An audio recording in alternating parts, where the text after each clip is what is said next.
stone halls that echo with prayers for the dying, where monks in black robes wield both scalpel and sword. Fortress islands rise from azure waters, their walls bristling with cannon as Ottoman fleets darken the horizon. Merchant princes transform into warrior saints, their hospitals becoming bastions, their charity evolving into conquest. This is the epic of history's most paradoxical brotherhood. Healers who became crusaders, servants who ruled islands, holy men who commanded fleets. From Jerusalem's shadowed alleys to Malta's golden harbors, they forged an empire built not on territory, but on an impossible dream, that mercy and might could share the same banner. Follow the rise of humble servants turned seaborne legends, where sacred vows clash with worldly power, and the pursuit of mercy fuels an empire. Over a millennium of healing and warfare, their story is a testament to how compassion can conquer the impossible. The wind carried the scent of frankincense and human suffering through the narrow streets of Jerusalem as dawn broke over the holy city in the year 1048. Within the shadow of the Church of the Holy Sepulchre, where pilgrims from across Christendom knelt in prayer at the site of Christ's crucifixion, a different kind of devotion was taking shape. Here, in a modest stone building that had once served as a way station for weary travelers, a group of Amalfitan merchants was about to establish something that would outlast empires and reshape the medieval world. Merchants from Amalfi possessed advantages that made them natural founders of such an enterprise. Their maritime republic, perched on the cliffs of southern Italy, had grown wealthy through trade networks spanning the Mediterranean. These seasoned traders understood the needs of international travelers better than any monastery or royal court. Years of witnessing the perils that faced faithful pilgrims journeying to the sacred sites of the Holy Land, disease, bandits, exhaustion, and the thousand misfortunes that could befall travelers thousands of miles from home, had taught them lessons that purely ecclesiastical institutions often missed. What began as a practical business arrangement gradually transformed into something far more profound. Initially, the Amalfitans had established their outpost in the sacred city to serve the commercial needs of their fellow merchants and the growing stream of pilgrims who brought coin to spend on lodging, food, and artifacts. Yet as they witnessed the suffering of those who arrived sick, wounded, or destitute, mere commercial calculation gave way to something approaching divine calling. Inspiration for their infirmary drew from a model that had flourished centuries earlier along the Nile.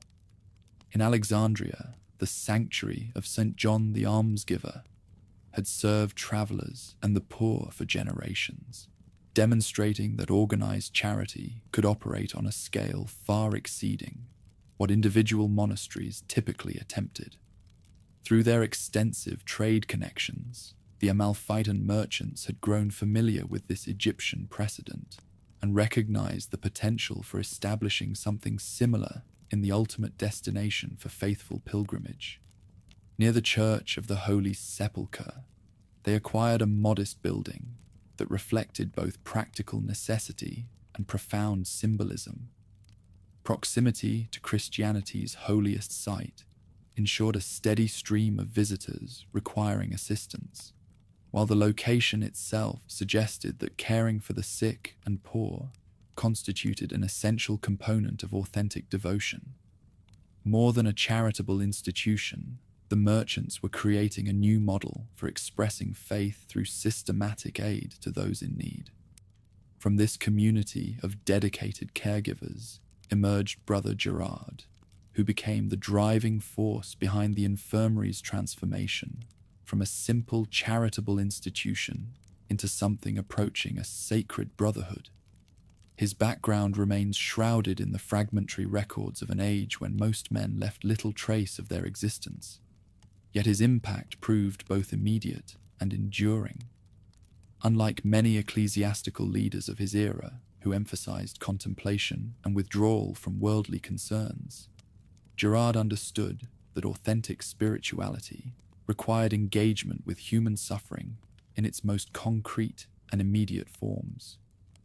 Around the 1080s, Girard composed what would become known as the Rule of Blessed Girard, representing one of the first systematic attempts to organize healing work according to spiritual principles. This revolutionary document established procedures for admitting patients, standards for treatment, guidelines for managing resources, and sacred obligations for those who served the sick. More significantly, it created a synthesis between monastic devotion and practical aid that would influence ecclesiastical life throughout the medieval period. Girard's genius lay in his recognition that caring for the sick required both spiritual dedication and practical expertise. Men who served in his institution underwent training that combined sacred instruction with medical education. They learned to prepare medicines from herbs, to set broken bones, to recognize symptoms of various diseases, and to provide comfort to the dying. This integration of spiritual and healing work created capabilities that exceeded anything available at contemporary monasteries or secular institutions. Adapting Benedictine monastic principles to healing work represented a theological innovation that would influence sacred thinking for centuries. Traditional monasticism emphasized withdrawal from worldly concerns, but Girard's community embraced engagement with human suffering as the highest form of spiritual devotion. Poverty, chastity, and obedience, the traditional vows, were supplemented by a fourth commitment, aid to the sick and poor, that would later evolve into the famous motto, Tuitio fidei et obsequium pauperum, defense of the faith and assistance to the poor. Soon, the institution's reputation for excellence attracted support from the most powerful figures in the emerging Crusader states. Godfrey of Bouillon, the hero of the First Crusade and first ruler of the Holy City, provided the land grants and legal privileges that enabled the foundation to expand beyond its modest origins. His successor, Baldwin I, extended royal protection and additional endowments that transformed Girard's infirmary into one of the wealthiest and most influential institutions in the Latin East. These early benefactors understood that the sanctuary served functions far beyond simple charity. In a region where European settlers constituted a small minority surrounded by potentially hostile populations, institutions that demonstrated compassion while maintaining discipline and organization possessed strategic as well as spiritual value. When wounded soldiers needed treatment, when diseases unknown to Europeans required expert attention, when stability needed maintaining during crises, the foundation proved an indispensable component of Crusader society. Everything changed with the First Crusade's conquest of the sacred city in 1099. Suddenly, a massive influx of European settlers arrived. Feudal principalities were established throughout the Levant. An ongoing warfare between opposing forces generated new demands for the aid that the institution provided. More significantly, the crusading movement's emphasis on holy war began to influence thinking about how sacred institutions should respond to threats against the faith.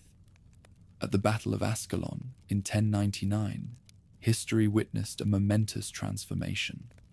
Girard's followers took up arms alongside the crusading army that faced the last major threat to the newly conquered territories. For the first time, men who had dedicated their lives to caring for the sick deliberately chose to participate in warfare. Rather than abandoning their charitable mission, they were expanding their understanding of what protecting the vulnerable might require in a hostile environment. Gradually, driven by practical necessity rather than theoretical considerations, the transformation from healing attendants to fighting knights occurred. Pilgrimage routes to the Holy City passed through territories controlled by Muslim forces, who viewed travelers as legitimate targets for raids and enslavement. Protecting these vulnerable souls required more than passive attention for those who arrived wounded. It demanded active intervention against those who threatened them. Reflecting this expanding mission, their vows evolved accordingly. Poverty, chastity, and obedience remained fundamental, but now they were interpreted within a context that included defense of the faith as an essential component of authentic devotion. This fourth vow would eventually develop into a comprehensive ideology that justified armed action as a form of spiritual duty equal to caring for the sick. During this transitional period, martial innovations began emerging from the community that drew upon expertise accumulated through decades of practical experience. Men who had treated countless battlefield injuries possessed intimate knowledge of weapons and their effects.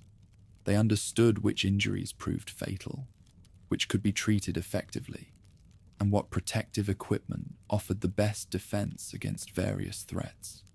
Healing knowledge translated directly into tactical expertise that proved invaluable on medieval battlefields, creating capabilities that no purely monastic or purely warrior organization could match.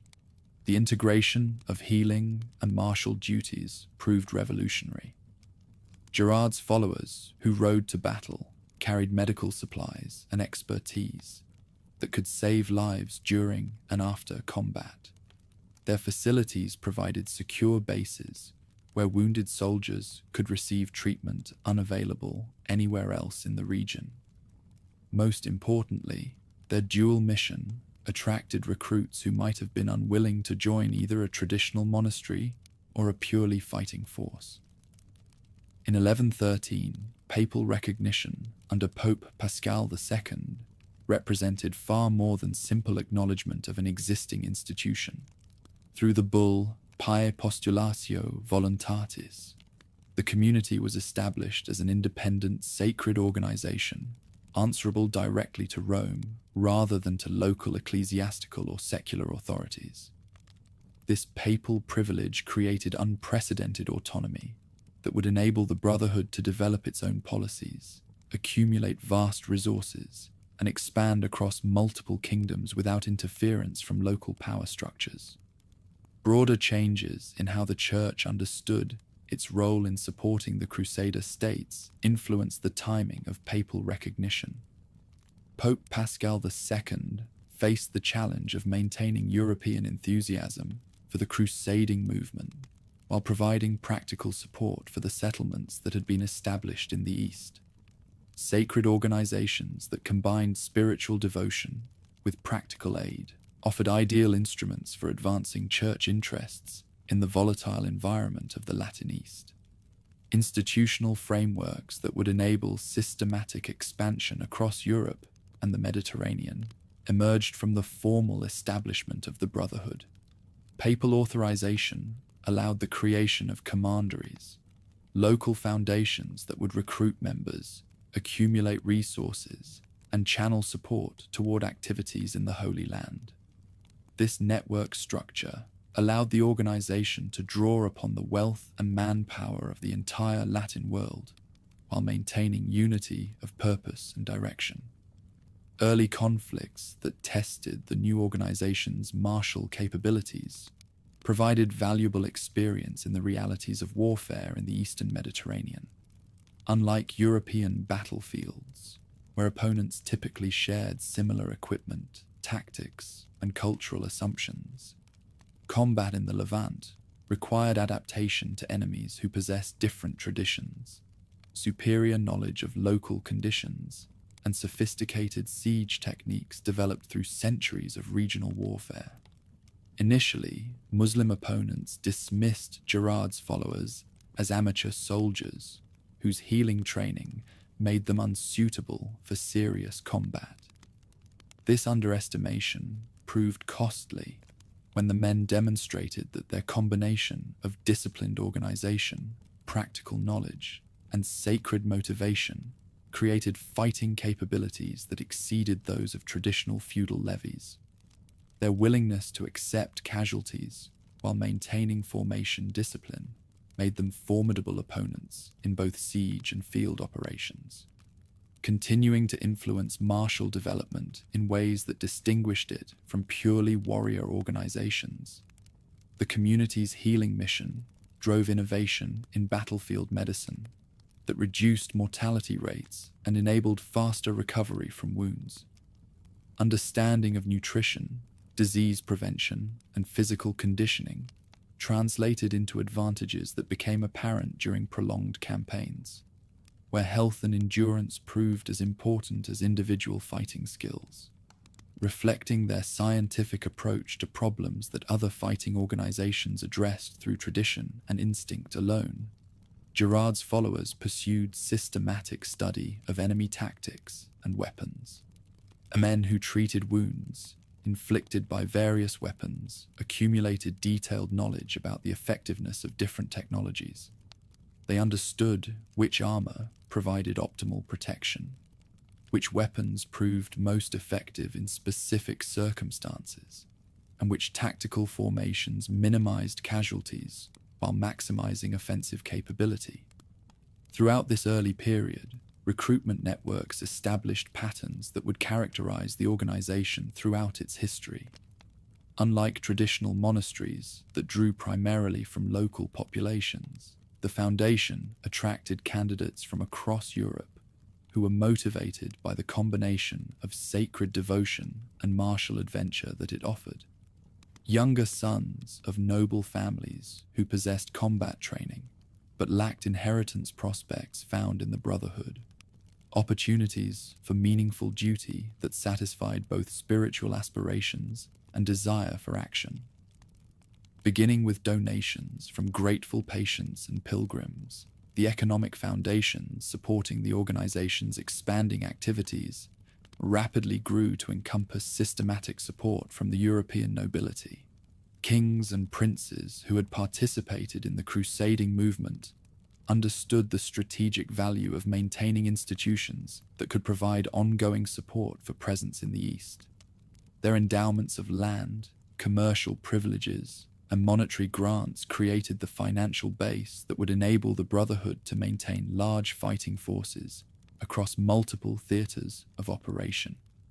Within less than a century, the transformation from a modest infirmary serving pilgrims to a martial organization capable of fielding armies represented one of the most remarkable institutional developments of the medieval period.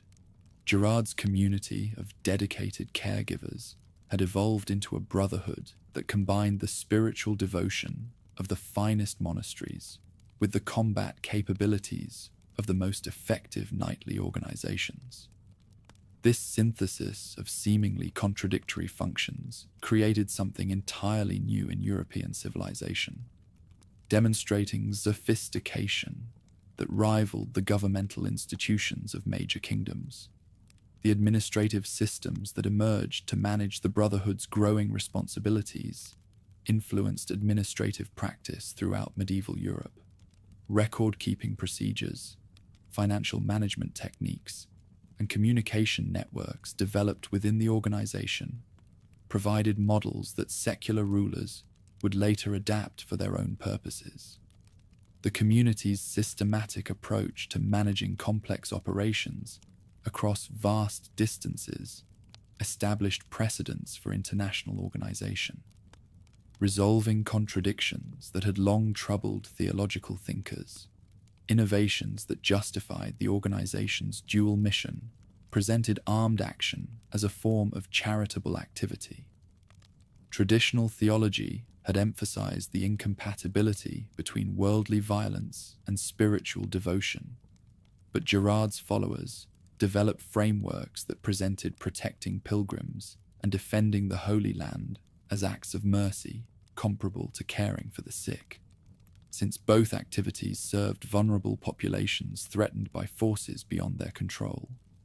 By 1113, When papal recognition formally established the brotherhood, the transformation was complete. What had begun as a practical response to the needs of faithful pilgrims had become a new model for sacred life that would influence European civilization for centuries. An institution that Amalfitan merchants had established to aid travelers had evolved into an international organization capable of challenging the greatest powers of the medieval world. Growing involvement in the political and martial affairs of the crusader states positioned the Brotherhood to play decisive roles in the conflicts that would determine whether control of the Holy Land could be maintained. Men who had learned to balance spiritual devotion with practical duty were about to discover whether their innovations would prove sufficient to preserve the sacred sites that had inspired their original mission. Achievements that would establish the foundation as one of the most formidable organizations in human history lay ahead.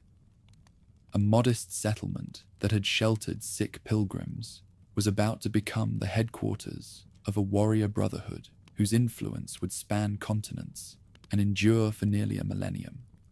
As this new age began, the medieval world would never be the same. The morning sun cast long shadows across the dusty training yards of the sacred city as Raymond Dupuis surveyed the transformation taking place before his eyes. When he assumed leadership of the community in 1120, he inherited an institution caught between two worlds: the contemplative traditions of monastic life and the harsh realities of frontier warfare. What emerged under his guidance would become the template for every warrior establishment that followed. A revolutionary synthesis that turned healers into history's most formidable fighting force. Raymond understood that Gerard's foundation required more than occasional martial participation to survive in the volatile world of the Crusader states. Systematic transformation was necessary, not just of individual capabilities, but of the entire institutional structure.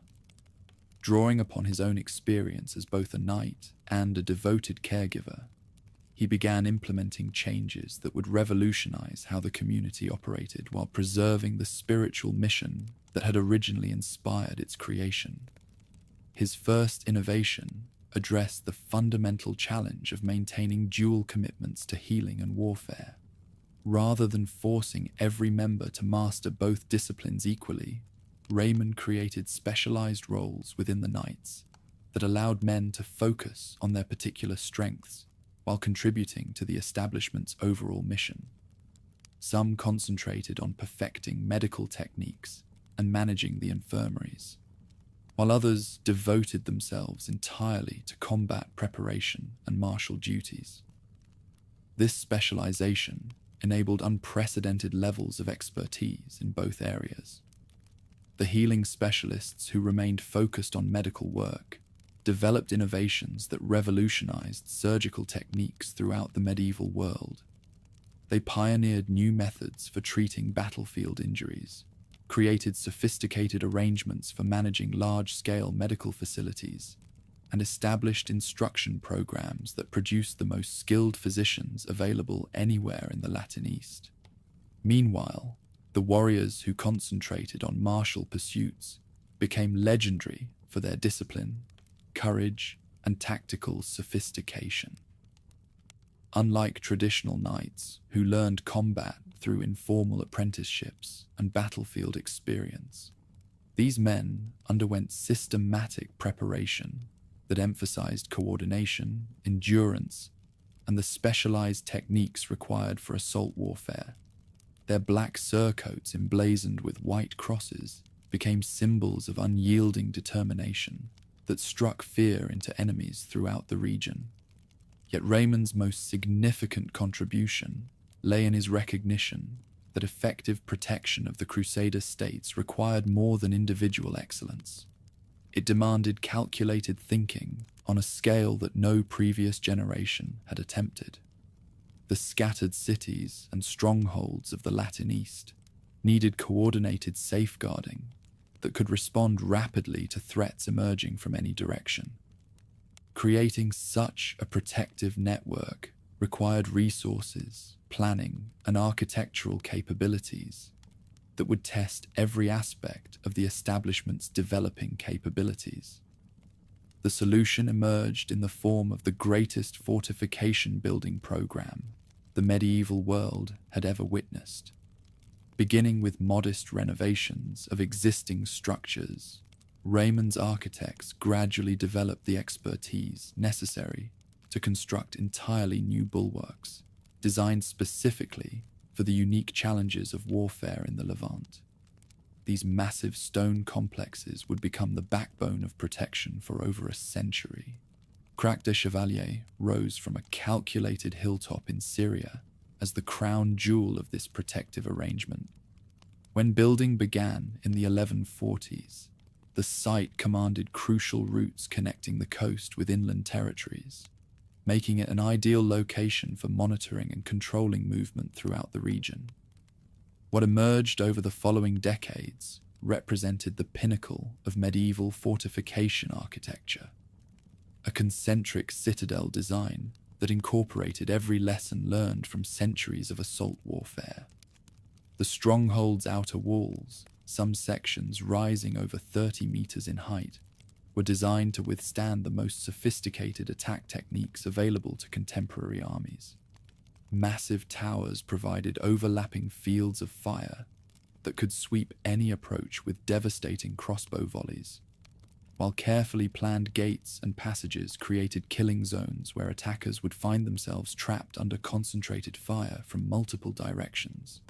Inside these formidable barriers, the complex functioned as a complete administrative center, capable of sustaining thousands of inhabitants during extended blockades.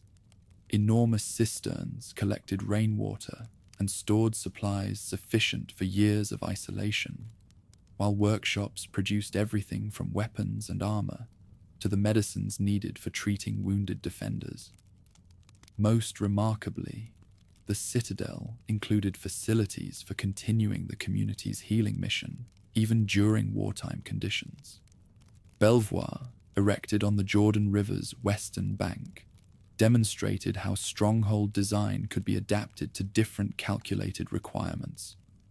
Rather than commanding mountain passes like Crac de Chevalier, this bulwark controlled river crossings and agricultural regions that provided much of the Latin East's food production. Its design emphasized rapid deployment of forces to protect surrounding settlements while maintaining secure bases for launching counterattacks against raiders. Margat, perched on the Syrian coast, served as both a citadel and a naval base that enabled coordination between land and sea campaigns. From its towers, observers could monitor shipping along the entire coastline, while signal fires could communicate with other strongholds throughout the region. The keep's calculated position made it a crucial link in the communication network that held the protective framework together.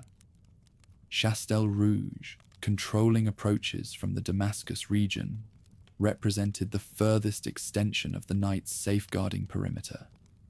This redoubt faced the constant threat of attack from the powerful Muslim armies based in Syria's interior, requiring innovations in protective architecture that would influence fortification design throughout Europe. Its massive walls and sophisticated gate arrangements became models that were copied wherever architects needed to create bulwarks capable of withstanding determined assault campaigns. These fortified complexes required financial resources on a scale that dwarfed anything the community had previously attempted. Raymond's solution lay in systematically developing the economic foundations that Gerard had established through charitable donations into a comprehensive financial network spanning all of Europe. The estate arrangement created during this period represented one of history's most successful examples of international coordination and resource management. Holdings established throughout France, England, Germany, Spain, and Italy functioned as both recruitment centers and economic engines that channeled wealth toward the protection of the Holy Land. Each outpost controlled agricultural properties, collected donations from the faithful, managed commercial enterprises, and recruited new members who would either travel east to join the fighting forces or remain in Europe to manage the economic networks that made warfare possible. The agricultural properties controlled by these foundations became showcases of advanced farming techniques that increased productivity while generating surplus revenues for financing campaigns in the East. Innovations in crop rotation, livestock breeding, and land management developed on these estates influenced agricultural practice throughout medieval Europe, while providing the steady income streams necessary for maintaining expensive citadel infrastructure. Commercial enterprises operated by the foundations included everything from shipping and banking to manufacturing and international trade. The knights' reputation for honesty and efficiency made their commercial ventures welcome in markets throughout Europe and the Mediterranean, while the establishment's international character enabled it to coordinate business activities across political boundaries that limited other merchants. Banking ventures that began as simple money changing for pilgrims evolved into sophisticated financial services that facilitated trade throughout the known world. The community's network of secure facilities and trusted agents made it possible to transfer funds across vast distances without the risks associated with carrying precious metals through dangerous territories. These financial innovations contributed to the commercial revolution that transformed European economic life during the medieval period. Recruitment efforts focused on attracting men who possessed both the spiritual commitment necessary for monastic life and the physical capabilities required for warfare in demanding conditions. Unlike traditional monastic establishments that emphasized scholarly pursuits and contemplative practices, the knights sought candidates who could master the complex arts of assault warfare, cavalry combat, and the architectural skills necessary for maintaining massive fortified arrangements.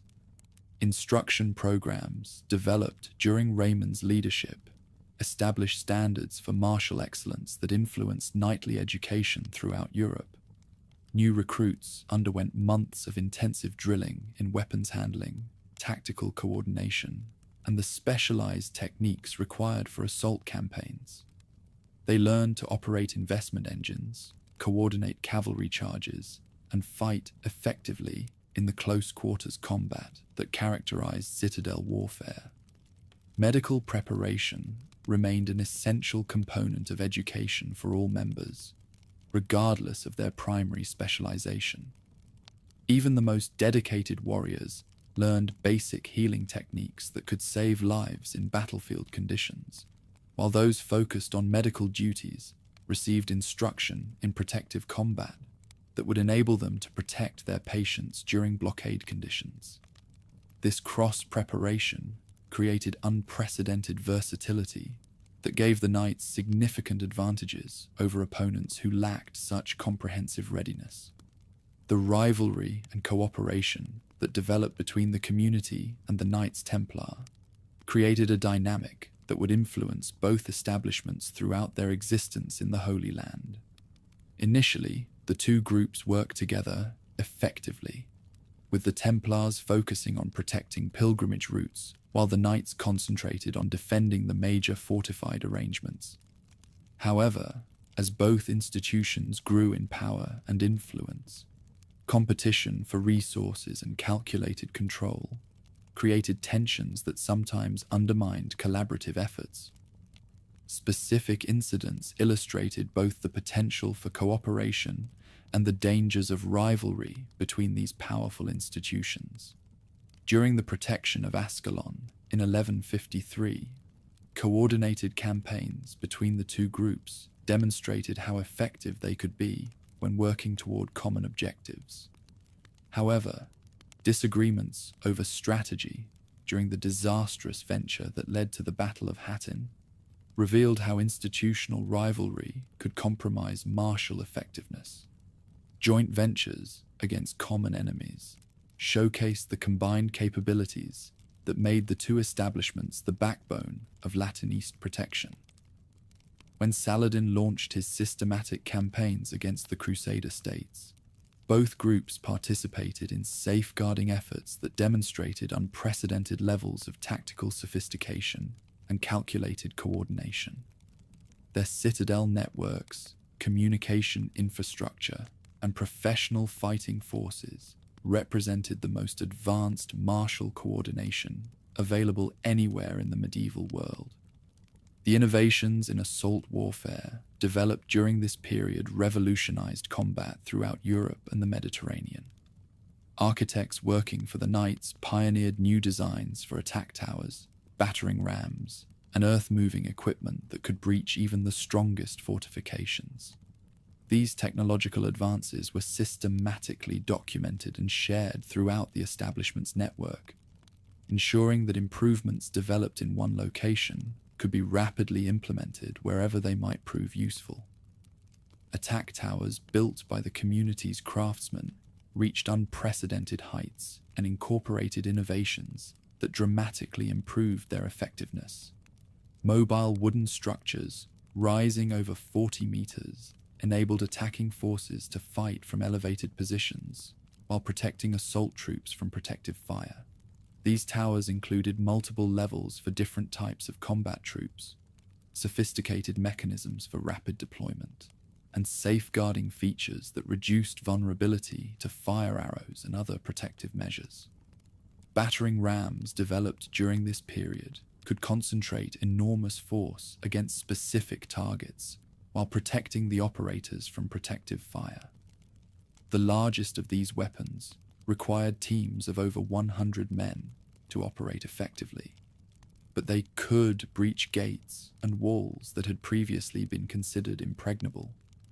Protective housings covered with metal plates and wet hides reduced vulnerability to safeguarding countermeasures, while specialized wheels and suspension arrangements enabled rapid deployment across difficult terrain. Earth-moving techniques that enabled rapid erection of assault ramps transformed investment warfare by making it possible to bring heavy equipment to bear against previously inaccessible targets. Teams of craftsmen could build massive earthworks in weeks rather than months, using carefully planned logistics to move enormous quantities of stone and soil into positions that enabled direct assault against citadel walls. The systematic study of protective architecture that emerged from these investment campaigns produced detailed knowledge about stronghold design that influenced building throughout the medieval world. Architects who had participated in numerous assault ventures understood exactly which safeguarding features proved most effective and which could be overcome through determined attack. This expertise enabled the knights to construct citadel arrangements that incorporated every available protective innovation. The communication networks linking these scattered fortified complexes represented remarkable achievements in medieval engineering and coordination. Signal towers positioned at calculated intervals could relay messages across hundreds of kilometers within hours, while mounted messengers following established routes could carry detailed reports between any two locations within the protective framework in days rather than weeks. Standardized signal codes enabled rapid transmission of complex information about enemy movements, supply requirements, and calculated developments. Fire signals visible during daylight hours and beacon fires observable at night created communication capabilities that gave the knights significant advantages over enemies who lacked such sophisticated information infrastructure. These networks enabled coordinated responses to threats that might otherwise have overwhelmed isolated stronghold garrisons. The administrative arrangements required to manage these extensive ventures demonstrated institutional sophistication that rivaled the governmental structures of major kingdoms. Record-keeping procedures tracked everything from individual combat assignments to to complex supply transactions involving multiple foundations. Financial management frameworks ensured that resources flowed efficiently from European estates to frontier citadel arrangements, while personnel records enabled optimal deployment of specialized capabilities across the entire establishment. Legal frameworks developed during this period established precedents for international law and institutional governance that influenced structural development throughout Europe. The Knights' unique position as an independent entity, answerable directly to the Pope while operating across multiple kingdoms, required innovative approaches to resolving jurisdictional conflicts and managing relationships with secular authorities. Diplomatic activities conducted by the community's leadership demonstrated sophisticated understanding of regional politics and calculated calculation. Representatives who negotiated with Muslim rulers, Byzantine officials, and European monarchs possessed expertise in international relations that enabled them to advance the establishment's interests while maintaining the complex alliances necessary for survival in the volatile environment of the Crusader states.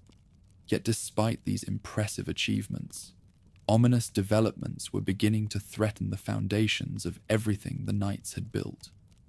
The rise of Saladin as a unifying force among the Muslim states of Syria and Egypt created a level of coordinated opposition that the fragmented protections of the Latin East would struggle to contain.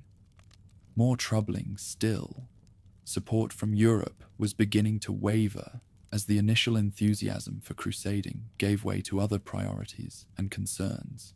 The disaster at the Battle of Hattin in 1187 revealed the limitations of even the most sophisticated protective arrangements when faced with superior numbers, better coordination, and calculated mistakes by the defenders. Saladin's systematic campaign that followed demonstrated how quickly apparently impregnable citadel networks could collapse once their supporting field armies had been eliminated and their communication infrastructure disrupted. The loss of the sacred city itself in October 1187 marked the beginning of a period of desperate struggle that would test every capability the Knights had developed over the previous century. The stronghold arrangements that had seemed to guarantee the security of the Crusader states suddenly appeared vulnerable, while the economic networks that had funded their building faced disruption from the loss of crucial territories and trade routes. Recovery efforts launched during the Third Crusade demonstrated both the resilience of the community's institutional structure and the limitations imposed by fundamental calculated weaknesses. While individual citadel complexes could be recaptured and protective capabilities restored, the underlying problems of numerical inferiority and limited European support remained unresolved. The gradual erosion of territory that characterized the final century of the Knights' presence in the Holy Land reflected these persistent challenges, rather than any failure of capability or commitment. Acre, the last major stronghold, fell in 1291, not because its barriers had been overcome, but because the broader calculated situation had become untenable. As the final ships departed from the ports of the Holy Land, carrying the remnants of the community toward an uncertain future, they bore with them more than just the survivors of a failed experiment. The innovations in fortification architecture, assault warfare, medical practice, and international coordination that had been developed during these centuries of struggle would influence European civilization for generations to come. The age of the Latin East was ending, but the legacy of those who had defended it would endure far beyond the fall of its last stronghold. The knights who had learned to balance spiritual devotion with practical necessity were about to discover whether the capabilities forged in the fires of Holy Land warfare could find new purposes in a changing world. The salt spray crashed against weathered stone as Fulke de Villeret stood atop the ancient walls of his prize, surveying the stronghold that would transform his exiled warriors into the masters of the eastern seas. 7 years had passed since the fall of Acre. 7 years of wandering, uncertainty, and desperate searches for a new purpose. Now, in 1309, the island's citadel that had once served as a Byzantine seafaring outpost was about to become the foundation of something unprecedented in medieval history, a sovereign maritime state ruled by warrior monks. Villeray understood that mere survival required more than finding refuge. The community that had lost everything in the collapse of the Crusader states needed to reinvent itself completely, or face gradual dissolution. The island's stronghold, with its commanding position along the crucial sea routes connecting Constantinople, Alexandria, and the Italian ports, offered possibilities that went far beyond simple sanctuary. Here, the displaced brotherhood could forge an entirely new identity while remaining true to their fundamental mission. Capturing this strategic outpost demonstrated how thoroughly the warriors had adapted to their changed circumstances. Unlike the land-based siege warfare that had characterized their operations in the Holy Land, securing their new home required coordination between seafaring forces, amphibious assault capabilities, and diplomatic maneuvering with the Byzantine Empire. The 3-year campaign that established their dominion proved that Gerard's successors possessed the flexibility necessary to master entirely new forms of combat. Maritime warfare represented a fundamental departure from everything the Brotherhood had previously mastered. The warships that became their new weapons bore little resemblance to the massive stone citadels they had defended in Syria. These sleek wooden craft, powered by both sail and oar, demanded different skills, different tactics, and entirely different approaches to strategic thinking. Yet the discipline and systematic methodology that had made them legendary fortress builders now enabled them to become equally formidable seafaring commanders. Revolutionary ship designs that emerged from the island shipyards incorporated innovations that would influence regional architecture for centuries. Unlike traditional warships that emphasized either speed or cargo capacity, the Brotherhood's craft achieved unprecedented combinations of maneuverability, firepower, and seaworthiness. These raiders could pursue fleeing enemies across open waters, conduct extended blockades, and carry sufficient supplies for months-long expeditions far from their base. Central to these innovations was the development of specialized artillery designed specifically for seaborne combat. While land-based siege engines had relied primarily on mechanical leverage to hurl projectiles, shipboard weapons needed to function effectively despite the constant motion of craft in rough seas. The solution lay in creating lighter, more flexible weapons that could be rapidly repositioned and fired accurately, even under challenging conditions. Crossbow batteries that lined the gunnels of these revolutionary warships could loose coordinated volleys that devastated enemy crews while leaving their craft relatively intact for capture. This tactical approach reflected the warriors' economic as well as military thinking. Destroying enemy ships eliminated potential prizes, while capturing them intact provided both valuable craft and ransom opportunities for their crews. Greek fire projectors, adapted from Byzantine seafaring technology, gave the Brotherhood's warships devastating close-range capabilities that proved particularly effective against the lighter craft favored by Muslim corsairs. These weapons could project streams of burning liquid across distances of up to 50 meters, creating walls of flame that made approach impossible while the defenders maneuvered for optimal boarding positions. The squadron composition that evolved during the early island period demonstrated sophisticated understanding of the different requirements for various types of maritime operations. Heavy warships served as the backbone of major battles, providing the firepower and boarding capacity necessary for engaging enemy battle formations. Medium craft, offered the optimal balance of speed and capability for patrol duties and pursuing raiders. Light raiders and specialized scout ships provided the reconnaissance and communication capabilities that enabled coordinated operations across vast distances. This diversified armada enabled the Brotherhood to project power throughout the eastern seas in ways that would have been impossible for any land-based organization. Their squadrons could appear suddenly off distant coasts, strike at enemy commerce or installations, and withdraw to their island stronghold before local forces could respond effectively. Such mobility transformed the strategic balance throughout the region and established the warriors as a major factor in every political calculation. Economic transformation that accompanied this maritime focus represented one of the most successful examples of institutional adaptation in medieval history. Rather than attempting to recreate the agricultural estates that had supported their operations in the Holy Land, the Brotherhood embraced a fundamentally different economic model based on controlling sea routes and exploiting the commercial opportunities that seafaring dominance provided. The corsair economy that emerged from this new strategic environment operated according to carefully calculated principles that maximized both immediate profits and long-term political objectives.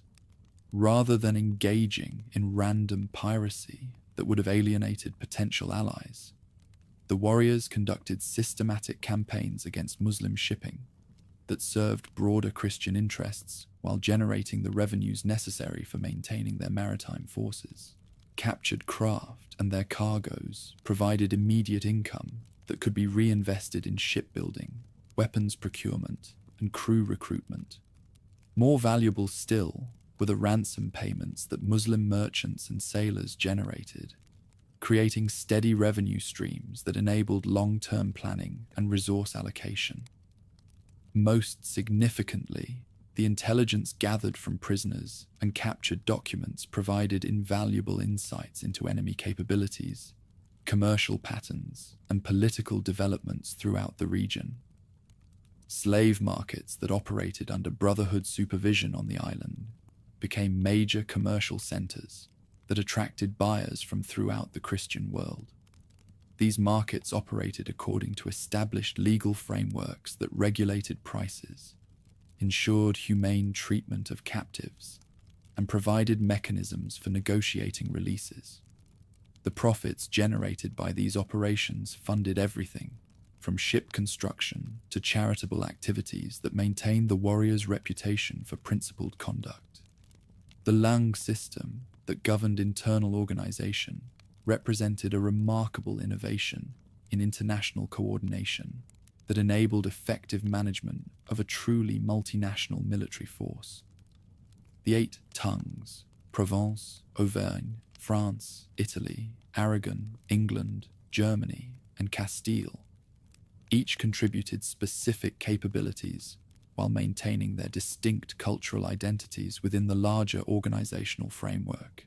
Each langue possessed specialized responsibilities that reflected both the particular strengths of their national recruitment base and the diverse requirements of maritime operations. The French contingents, drawing upon extensive experience in regional commerce, managed much of the squadron's logistical operations and financial planning. The Italian warriors, benefiting from the advanced shipbuilding techniques developed in Genoa and Venice, supervised craft construction and maintenance. The Spanish Langs, with their extensive experience in combating Muslim seafaring forces, provided tactical expertise and specialized combat capabilities. The English Langue, though geographically distant from these waters, contributed crucial expertise in artillery and siege techniques that proved invaluable during the major defensive operations that would define this period. The German warriors provided engineering capabilities and metallurgical expertise that enhanced both shipbuilding and weapons production. The diverse backgrounds represented by these national groups created a depth of experience and capability that no single nation could have provided.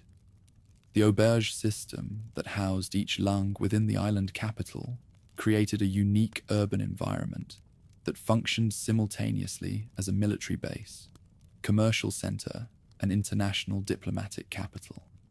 Each national group maintained its own facilities, customs, and internal governance, while participating in the coordinated activities that made the overall organization effective. This arrangement enabled the preservation of diverse traditions, while fostering the cooperation necessary for complex joint operations. Diplomatic immunity establishment that emerged from the Brotherhood's unique international status created precedents that would influence the development of modern international law. As a sovereign entity recognized by the Pope but operating independently of any secular kingdom, the warriors occupied a unique position that required innovative approaches to managing relationships with other powers. Representatives of the Brotherhood enjoyed diplomatic status in courts throughout Europe and the region, enabling them to negotiate agreements, gather intelligence, and coordinate policies with potential allies. This diplomatic network provided early warning of political developments that might affect their interests, while creating opportunities for forming coalitions against common enemies.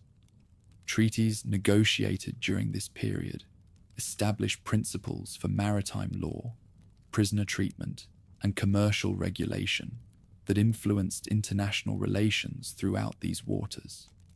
The Brotherhood's reputation for honoring agreements made them valuable intermediaries in conflicts between other powers, while their seafaring capabilities gave them leverage in negotiations that purely diplomatic entities lacked. Commercial privileges granted to the warriors by various rulers reflected recognition of their value as allies and trading partners. These agreements provided access to markets, bases, and supply sources that enabled operations far from their island home, while generating additional revenues through legitimate commerce. The combination of official diplomatic recognition and practical military capability created a unique position that enabled the Brotherhood to pursue their objectives through multiple channels simultaneously.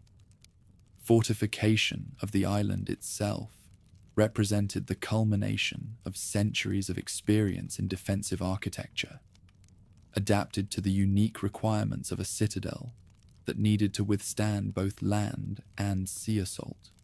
The massive walls that rose from the harbors incorporated innovations that reflected lessons learned from every siege the warriors had experienced or observed throughout their history.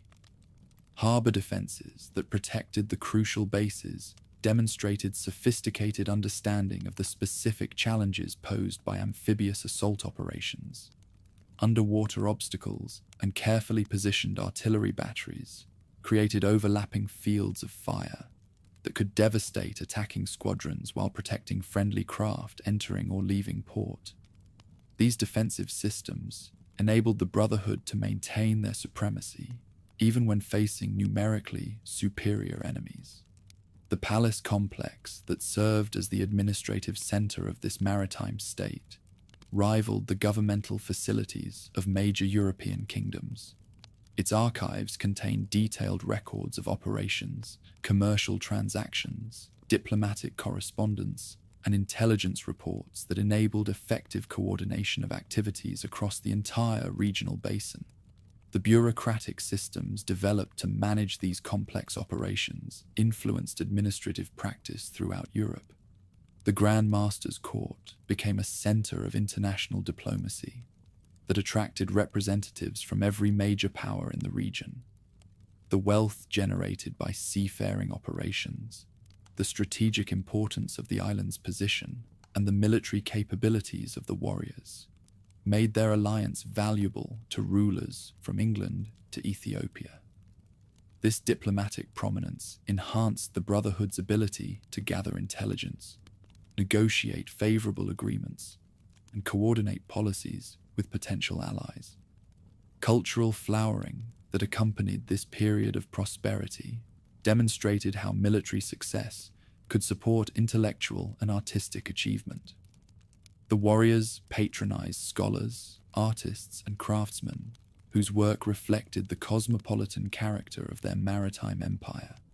The architectural projects undertaken during this period created some of the finest examples of late medieval stronghold design, while the artistic works commissioned for palace decoration incorporated influences from every corner of the regional world. Yet even as their island realm reached unprecedented heights of power and prosperity, ominous developments were emerging that would test every capability the Brotherhood had developed. The rise of Ottoman seafaring power under sultans who possessed both the resources and determination necessary for systematic expansion represented a fundamentally different challenge from any they had previously faced. The innovations pioneered by Ottoman shipbuilders began to challenge the technological advantages that had made the warriors masters of the eastern seas. Larger craft, carrying more powerful artillery, combined with systematically trained crews and coordinated tactics, created capabilities that would eventually force the Brotherhood to reconsider their strategic position. More threatening still was the emergence of Ottoman admirals who understood maritime warfare as thoroughly as the Brotherhood themselves. These commanders had studied the techniques that made the warriors successful and developed counter-strategies specifically designed to neutralize their advantages. The battles that lay ahead would test not just the Brotherhood's courage and skill, but their ability to adapt once again to a changing strategic environment.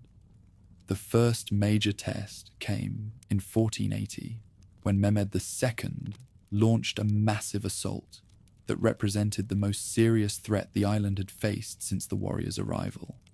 The siege that followed would demonstrate both the strength of the fortifications the Brotherhood had created and the limitations imposed by their numerical inferiority when facing a determined enemy with superior resources. Pierre d'Aubusson, the Grand Master who led the defense, embodied the evolution of leadership that this period had produced. Unlike his predecessors, who had been primarily land-based warriors, d'Aubusson possessed deep understanding of both seafaring strategy and siege defense, diplomatic finesse and military leadership, commercial calculation and spiritual commitment.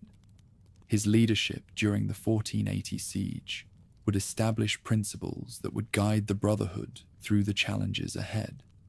Successful defense against Mehmed's assault provided a temporary respite, but it also revealed the fundamental strategic challenge that would ultimately determine the warriors' fate on their island stronghold. No matter how skillfully they adapted to new circumstances, no matter how effectively they leveraged their maritime capabilities, they remained a small organization facing the growing power of an empire that commanded vastly superior resources and manpower. The stage was set for the final confrontation that would determine whether the seafaring empire the Brotherhood had built could survive the Ottoman expansion that was reshaping the entire eastern region. The innovations in maritime warfare, citadel design, and international diplomacy that had made their island realm a power would soon face their ultimate test against an enemy who had learned to combine traditional siege techniques with the latest advances in artillery and coordination.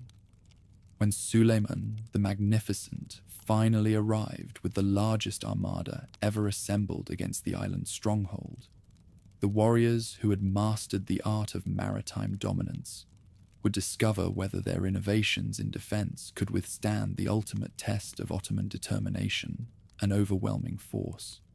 The age of their seafaring empire was about to face its greatest trial, one that would determine not just their survival, but the future of Christian power in the eastern seas. The Mediterranean sun blazed mercilessly down upon the barren limestone plateau as Philippe Villiers de l'Isle Adam, the last Grand Master of the island empire, surveyed what would become his Brotherhood's final refuge. Malta appeared desolate compared to the verdant hills and prosperous harbours they had abandoned. Yet this rocky outcrop possessed strategic advantages that would prove even more crucial than those they had lost. Charles V of Spain, in his wisdom or calculation, had granted them not just sanctuary, but the key to controlling the central Mediterranean's most vital shipping lanes. The Holy Roman Emperor's gift came with conditions that revealed both the Brotherhood's diminished circumstances and their continuing value as allies against Ottoman expansion. The warriors would hold Malta, Gozo, and the North African fortress of Tripoli in perpetual sovereignty, but they owed Charles an annual tribute of a single Maltese falcon, a symbolic gesture that acknowledged imperial overlordship while preserving the Brotherhood's essential independence. More significantly, they were required to maintain the defense of Tripoli, a commitment that would stretch their resources and expose them to constant pressure from corsairs operating out of the Barbary ports. These obligations reflected the complex realities of 16th century power politics, where even the mightiest emperors required allies capable of projecting force across vast maritime distances. Charles V commanded territories spanning from Peru to the Philippines, yet his scattered dominions remained vulnerable to enemies who could strike from the sea before imperial forces could respond. The displaced warriors, despite their recent defeat, possessed exactly the maritime expertise and institutional resilience that such challenges demanded.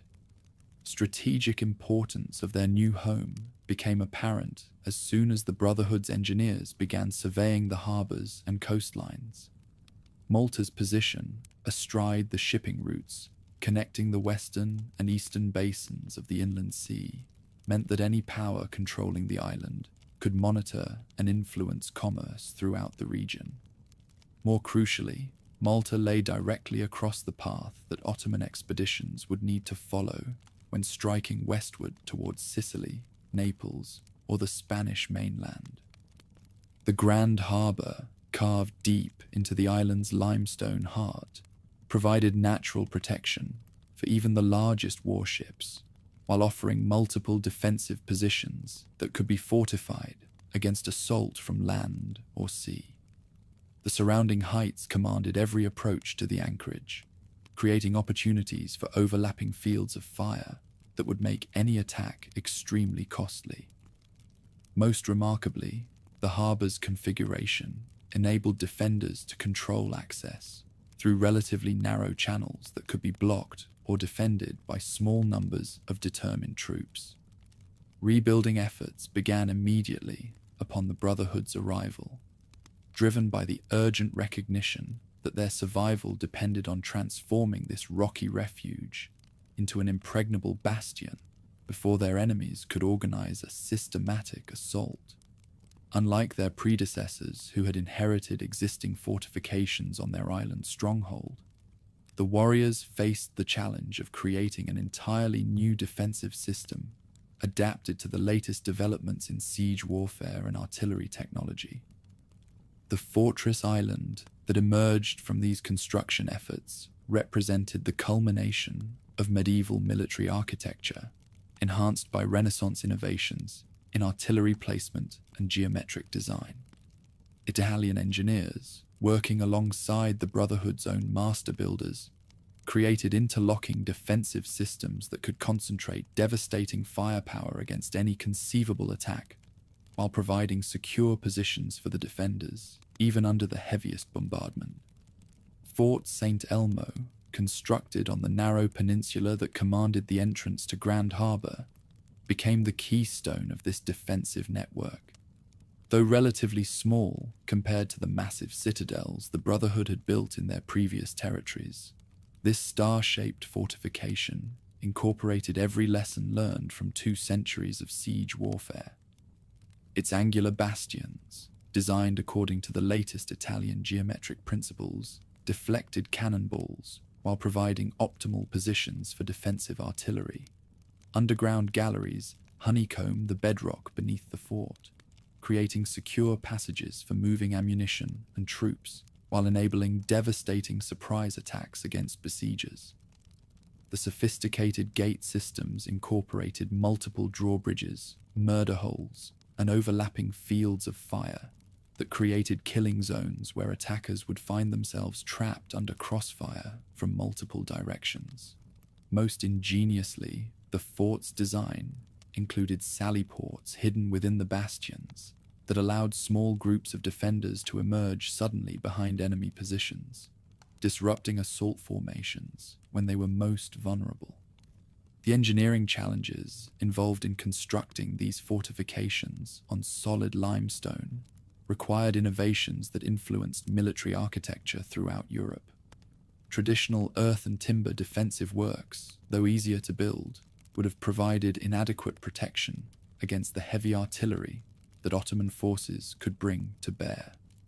The solution lay in developing new techniques for quarrying, moving, and precisely fitting enormous stone blocks into defensive walls capable of absorbing tremendous punishment while maintaining their structural integrity.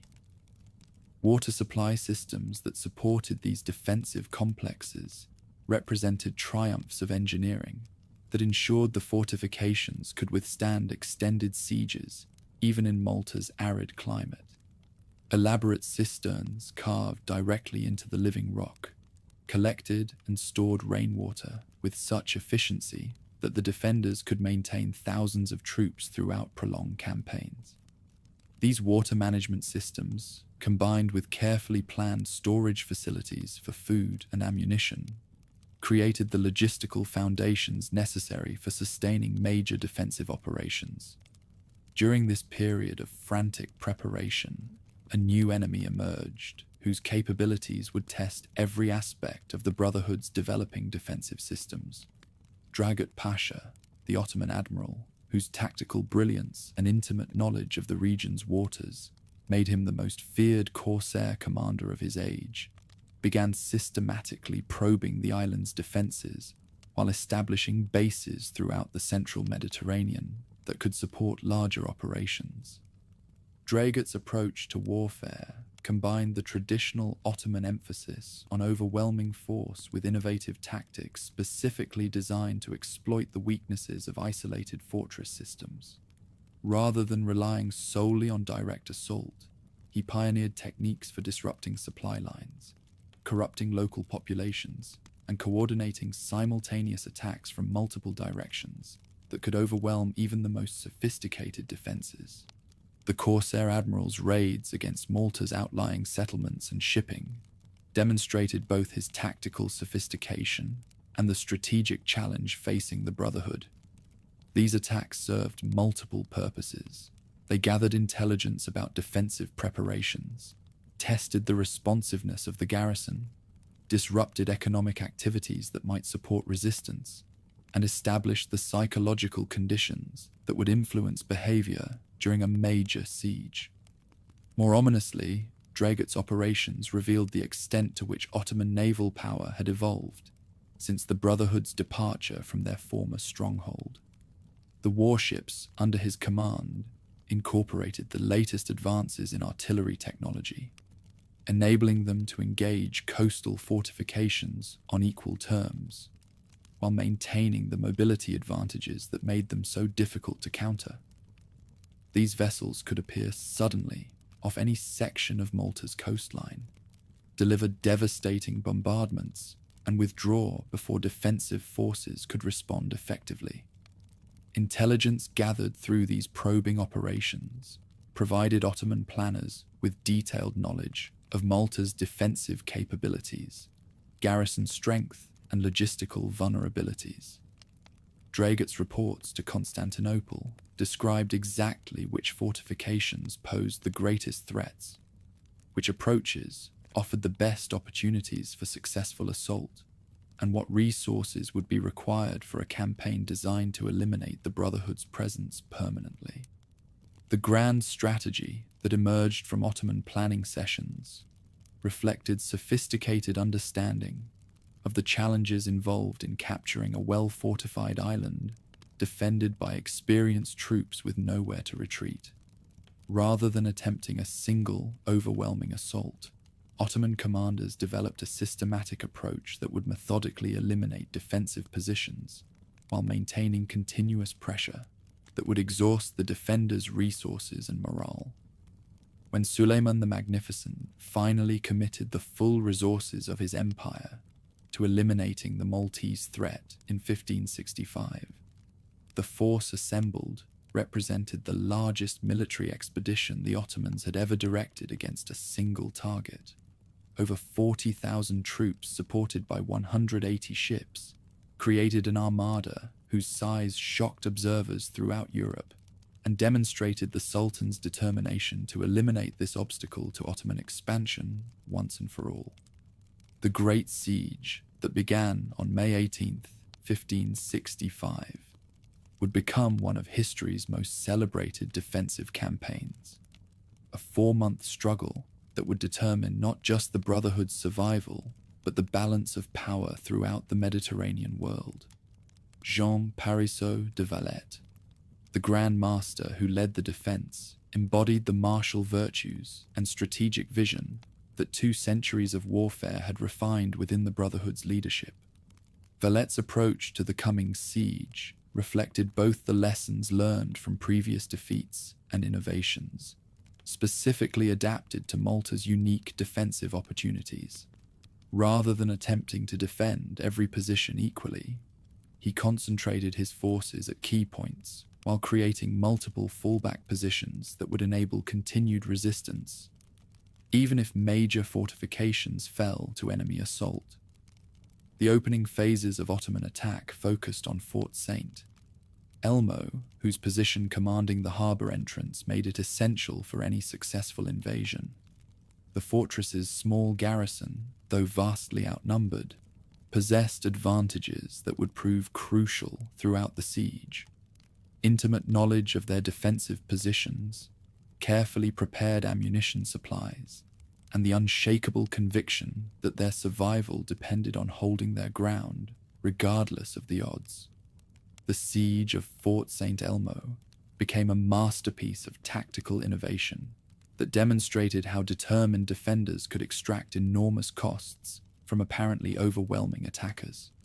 Each dawn brought renewed Ottoman assaults that tested different approaches to breaching the fortress's defenses.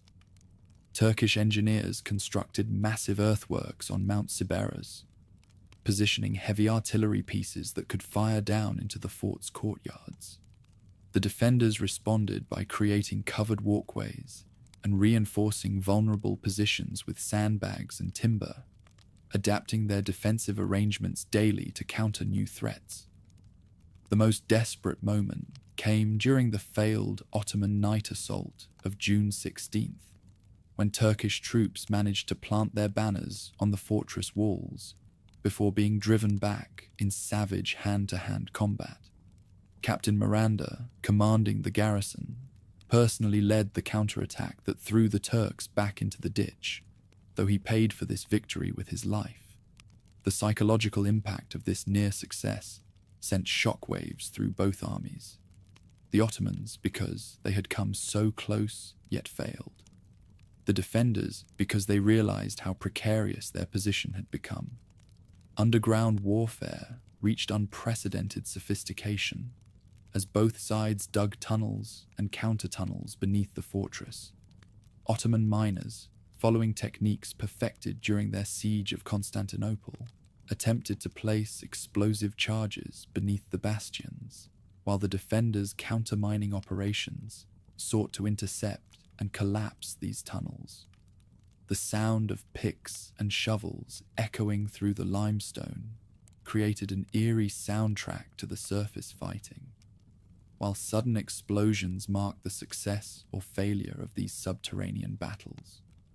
More significantly, the prolonged resistance at St. Elmo disrupted Ottoman strategic planning by consuming time and resources that commanders had intended to concentrate against the main defensive positions. Each day that the small fortress continued fighting was a day that allowed reinforcements to arrive, defensive preparations to be completed, and Ottoman morale to erode under the constant strain of costly attacks. The sacrifice of St. Elmo's garrison, after 31 days of continuous combat, achieved strategic objectives that far exceeded anything its small size might have suggested possible. The 1,500 Ottoman casualties inflicted during the fortress's capture represented losses that could not be easily replaced, while the psychological impact of such determined resistance sent clear messages to both sides about the likely cost of continuing operations.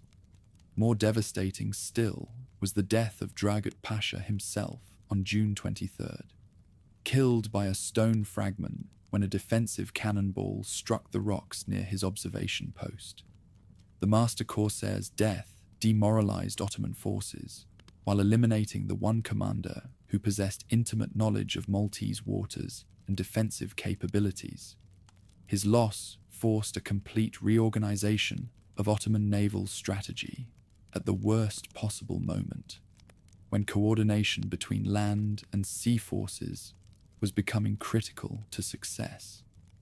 Ottoman commanders who had expected rapid victory found themselves facing opponents whose tactical sophistication and unwavering determination created challenges they had not anticipated. Internal conflicts between Mustafa Pasha, commanding the land forces, and Piali Pasha, leading the naval contingent, undermined operational effectiveness at crucial moments. The two commanders disagreed fundamentally about strategy. Mustafa favored systematic siege operations that would methodically reduce defensive positions, while Piali pressed for rapid assault that would minimize exposure of the fleet to autumn storms. These disputes delayed critical decisions while enabling defenders to strengthen their positions and coordinate with relief forces. Supply line problems that had seemed manageable during the campaign's planning phase became critical weaknesses as the siege extended far beyond expected duration. The Ottoman expedition had been provisioned for a rapid summer campaign, not a prolonged siege extending into autumn. Food shortages led to reduced rations that weakened troops already exhausted by constant fighting, while ammunition consumption exceeded projections by enormous margins. Disease began spreading through the overcrowded camps as sanitation systems broke down under the strain of maintaining so many troops in confined spaces for extended periods. The main assault against the fortified positions around Grand Harbour demonstrated both the strengths and limitations of Ottoman siege techniques when applied against properly prepared defences held by experienced troops. The massive bombardments that had proved effective against other fortifications failed to create practical breaches in walls specifically designed to absorb and deflect artillery fire. Ottoman engineers constructed the famous Great Ramp, an enormous earthwork that enabled their artillery to fire directly into the post of Castile's courtyard. But even this engineering marvel failed to provide the decisive advantage that commanders had anticipated. Innovative mining operations conducted by both sides created an underground battlefield that paralleled the surface fighting. Ottoman miners, working in shifts around the clock, dug tunnels toward the foundations of crucial bastions, while defenders countered with their own galleries, designed to intercept and destroy these efforts.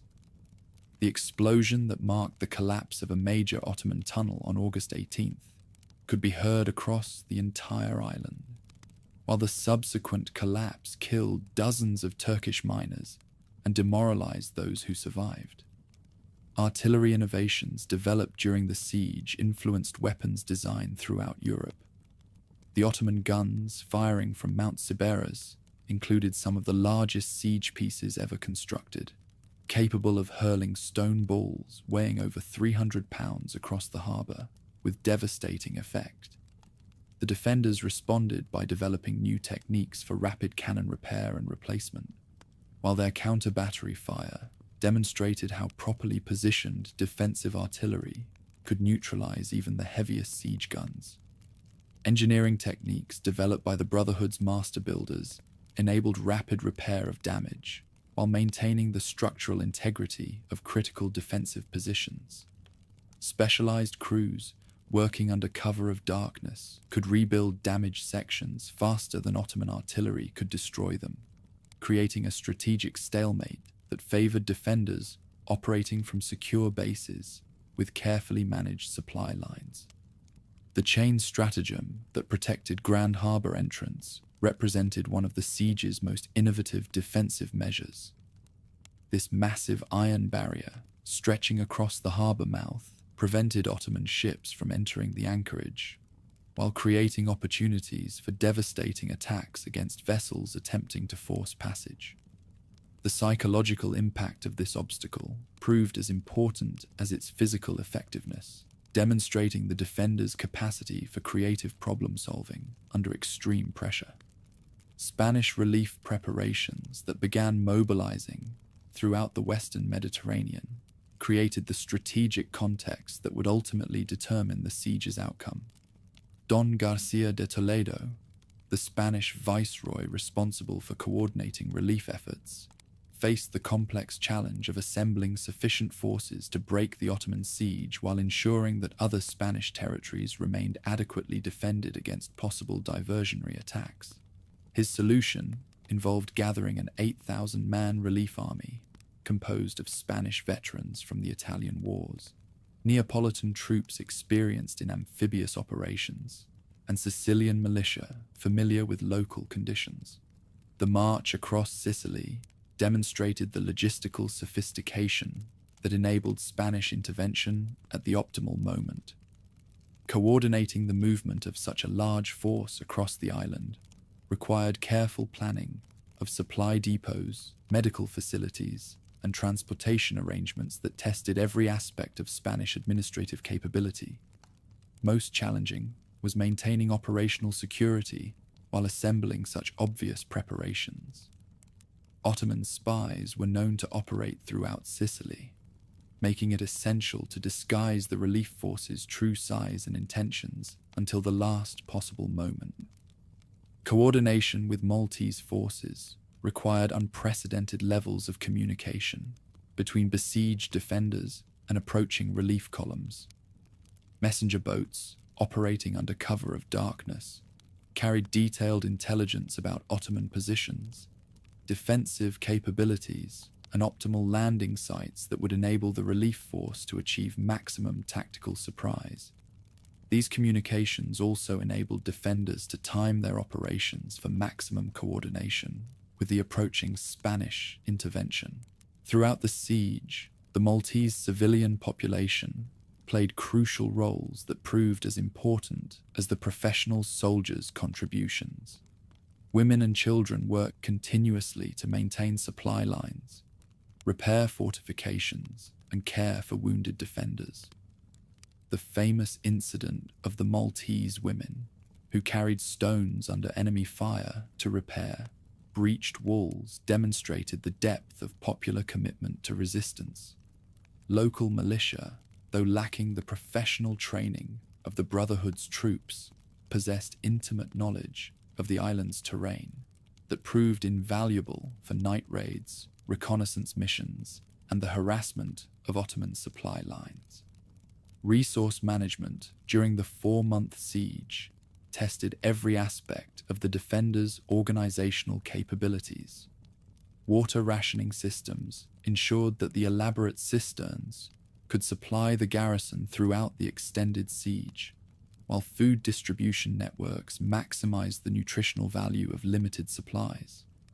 Ammunition conservation became a crucial skill as defenders learned to make every shot count, while maintaining sufficient reserves for the climactic battles that everyone knew would determine the siege's ultimate outcome. The diplomatic dimensions of the siege extended far beyond the immediate military confrontation, influencing political relationships throughout Europe.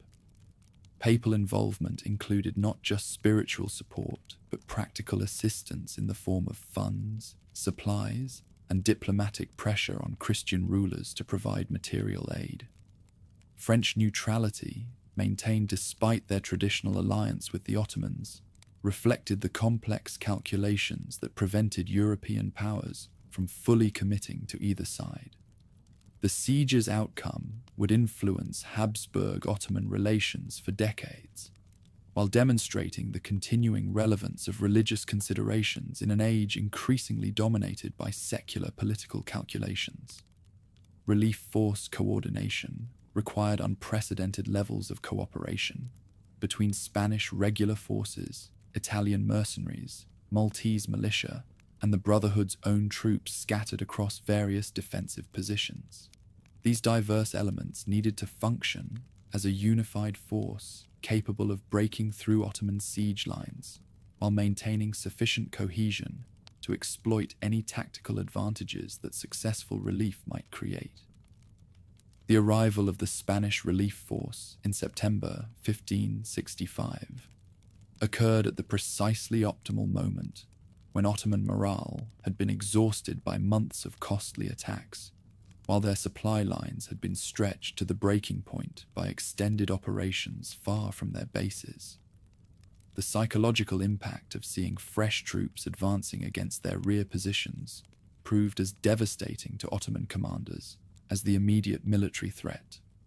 Ottoman strategic miscalculation that led to the siege's ultimate failure reflected overconfidence born from previous successes rather than any fundamental weakness in their military capabilities. Commanders who had grown accustomed to rapid victories against less determined opponents failed to appreciate the specific challenges posed by attacking a well-prepared island fortress defended by troops with centuries of siege experience. The withdrawal of Ottoman forces in September 1565 marked more than just the failure of a single campaign. It represented the first major check to Ottoman expansion in the Mediterranean and demonstrated that properly organized Christian resistance could successfully challenge even the empire's most determined efforts. The final casualty figures revealed the staggering cost of the failed siege: over 30,000 Ottoman dead, compared to approximately 7,000 Christian losses, including civilians. These numbers reflected not just the tactical advantages of defensive fighting, but the strategic miscalculations that had led Ottoman commanders to persist with operations long after their initial objectives had become unattainable. Prisoner exchanges conducted in the siege's aftermath provided both sides with valuable intelligence about enemy capabilities, while demonstrating the complex codes of honor that governed warfare even between implacable religious enemies. The liberation of several hundred Christian galley slaves represented a significant moral victory for the defenders, while the ransoming of high-ranking Ottoman captives provided revenues that would support Malta's reconstruction efforts. Immediate fortification repairs began before the last Ottoman ships had disappeared beyond the horizon, as engineers worked frantically to strengthen defensive positions that might soon face renewed attack. The lessons learned during the siege influenced every aspect of these reconstruction efforts, from improved artillery positions to enhanced underground communication systems that would enable more effective coordination during future operations. Victory at Malta established the Brotherhood's reputation as the premier defensive specialists of their age, while providing them with the resources and prestige necessary for the next phase of their institutional development. The island that had seemed like exile when they first arrived had proven to be the foundation for achievements that surpassed even their former glory. European recognition of their achievement brought both material support and diplomatic advantages that would enable the Brotherhood to rebuild their strength while maintaining their independence despite the changed political environment of the late Renaissance.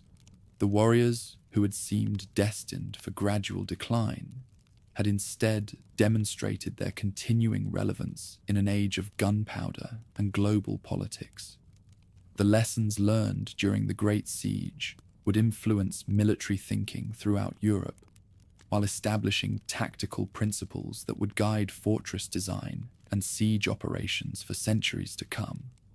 The Brotherhood's synthesis of traditional martial virtues with innovative defensive techniques had created a model that would inspire resistance movements facing seemingly overwhelming odds throughout the early modern period. As the smoke cleared from Malta's battered fortifications and the last Ottoman ships disappeared beyond the horizon, the Brotherhood faced the challenge of consolidating their victory while preparing for the responsibilities that success had thrust upon them. The age of their greatest trials was ending, but the era of their ultimate transformation was about to begin. Victory's morning dawned over a transformed world. As smoke cleared from Malta's battered fortifications and the last Ottoman vessels disappeared beyond the horizon, Jean de Valette stood among the rubble of what had been Fort Saint Elmo and envisioned something that would surpass even the glorious strongholds his predecessors had built. A new capital would rise from these limestone cliffs, bearing his name and becoming the most magnificent fortress city in Europe, a monument to their triumph and a declaration that this island state had achieved permanent legitimacy among the powers of the world. Francesco Laparelli arrived from Rome with revolutionary ideas that would transform bare rock into a masterpiece of Renaissance urban planning. This brilliant Italian architect created designs that combined the latest advances in military engineering with unprecedented elegance in civic construction. His geometric street plan, with perfectly straight roads meeting at precise angles, reflected the mathematical principles that were revolutionizing both warfare and art throughout 16th century Europe. Working alongside Laparelli, Girolamo Casar developed the distinctive vocabulary that would define the new city's unique character.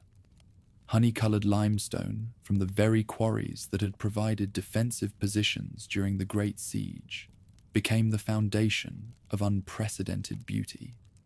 Casar's genius lay in creating structures that served simultaneously as private residences, governmental facilities, and protective positions. Buildings that could house ambassadors during peacetime and withstand artillery bombardment during war. 8 magnificent hostels rose throughout the capital's districts, each representing one of the national contingents that had defended Malta's walls. These auberges became embassies, headquarters, and cultural centers simultaneously, creating a unique urban environment where international politics operated within the framework of a unified state.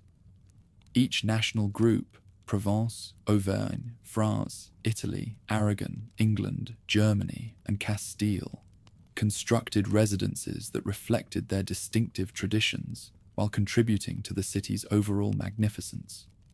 Rising above the capital's highest point like a Baroque palace, the Auberge de Castille concealed sophisticated protective features behind its elegant facade. Windows that dazzled visitors with their artistic beauty could be rapidly converted into firing positions, while ornate staircases provided secure routes for moving troops between different levels during siege conditions. Magnificent reception halls hosted political receptions that impressed visiting ambassadors while demonstrating the wealth and cultural sophistication that success had enabled. Perhaps the most elegant of these national residences, the Auberge de France, reflected the refined tastes of aristocrats who had transformed warrior austerity into courtly magnificence. Its library contained one of Europe's finest collections of military treatises, political correspondence, and classical literature, while its armory displayed weapons that combined deadly efficiency with artistic excellence. State banquets for hundreds of guests could be accommodated in its dining hall, yet rapid conversion into a command center remained possible should necessities require such transformation. International recognition as an independent entity under law represented the order's most significant political achievement. establishing precedents that would influence practice for centuries. When European powers gathered to sign the Treaty of Westphalia in 1648, they explicitly acknowledged the ruler of Malta's status as a prince equal to the heads of major kingdoms, despite commanding territory that could be traversed on foot in a single day. This recognition reflected not just their military achievements, but their unique position as an international organization that transcended traditional concepts of nationality and territorial control. Special immunity enjoyed by their representatives created opportunities for intelligence gathering and political influence that extended far beyond what their modest territorial base might suggest possible. Permanent ambassadors operated in every major European capital, while their network of commanderies throughout the continent provided channels for confidential communication that bypassed normal political constraints. This network enabled them to mediate conflicts between major powers while advancing their own interests through careful alliance management. Latin fluency requirements that governed advancement within their hierarchy ensured that this ancient language remained their working tongue, while creating intellectual standards that influenced educational practice throughout Catholic Europe. Candidates for senior positions needed to demonstrate mastery of classical Latin, knowledge of canon law, familiarity with engineering, and competence in at least one modern European language. These requirements created a leadership class whose intellectual capabilities matched their martial prowess, while maintaining the international character that had always distinguished them from purely national organizations. Commercial enterprises flourishing under their protection transformed Malta from a barren refuge into one of the region's most prosperous trading centers. Cotton cultivation that they carefully developed became the foundation of 18th century wealth that funded building projects rivaling those of major European capitals. Maltese cotton, prized throughout Europe for its exceptional quality, commanded premium prices that generated steady revenues while creating employment for thousands of islanders whose prosperity depended entirely on their continued success. Banking operations evolving from these commercial activities established financial networks that enabled international transactions on unprecedented scales. Merchants operating under their protection could transfer funds between London and Constantinople, between Venice and Alexandria, using credit instruments that were honored throughout the known world. These financial innovations contributed to the commercial revolution that was transforming European economic life, while providing revenues that exceeded those of many kingdoms. Workshops established within the new capital produced luxury goods that competed with the finest products of Venetian and Florentine craftsmen. Goldsmiths working under patronage created ceremonial weapons whose artistic excellence matched their practical effectiveness, while armor makers developed protective equipment that combined Renaissance aesthetics with the latest advances in metallurgical science. Master craftsmen from throughout Europe found in Malta opportunities for creative expression that secular rulers rarely provided.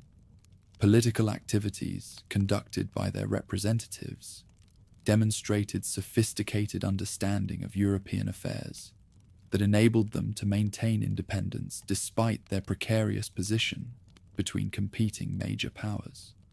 Successive rulers cultivated relationships with both Habsburg and Bourbon courts, with both papal and Protestant authorities, maintaining a careful neutrality that preserved their freedom of action while securing material support from multiple sources. This balance required constant attention and extraordinary skill, as any perceived favoritism toward one faction could trigger retaliation from their opponents. Cultural patronage, characterizing this golden age, produced artistic achievements that enhanced their prestige throughout the civilized world. Palace complexes serving as their rulers' residence became showcases of Baroque magnificence that attracted visitors from every corner of Europe. State apartments, decorated with frescoes depicting their greatest victories, provided settings for receptions that reinforced messages about their continuing capabilities, while demonstrating the refinement that distinguished them from mere mercenary organizations. Caravaggio's dramatic arrival in 1608 illustrated both their cultural sophistication and their ability to navigate complex political situations with characteristic pragmatism. When the great painter fled Rome after killing a man during a tennis match, Alof de Wignacourt provided sanctuary that enabled Caravaggio to continue his artistic work while avoiding papal justice.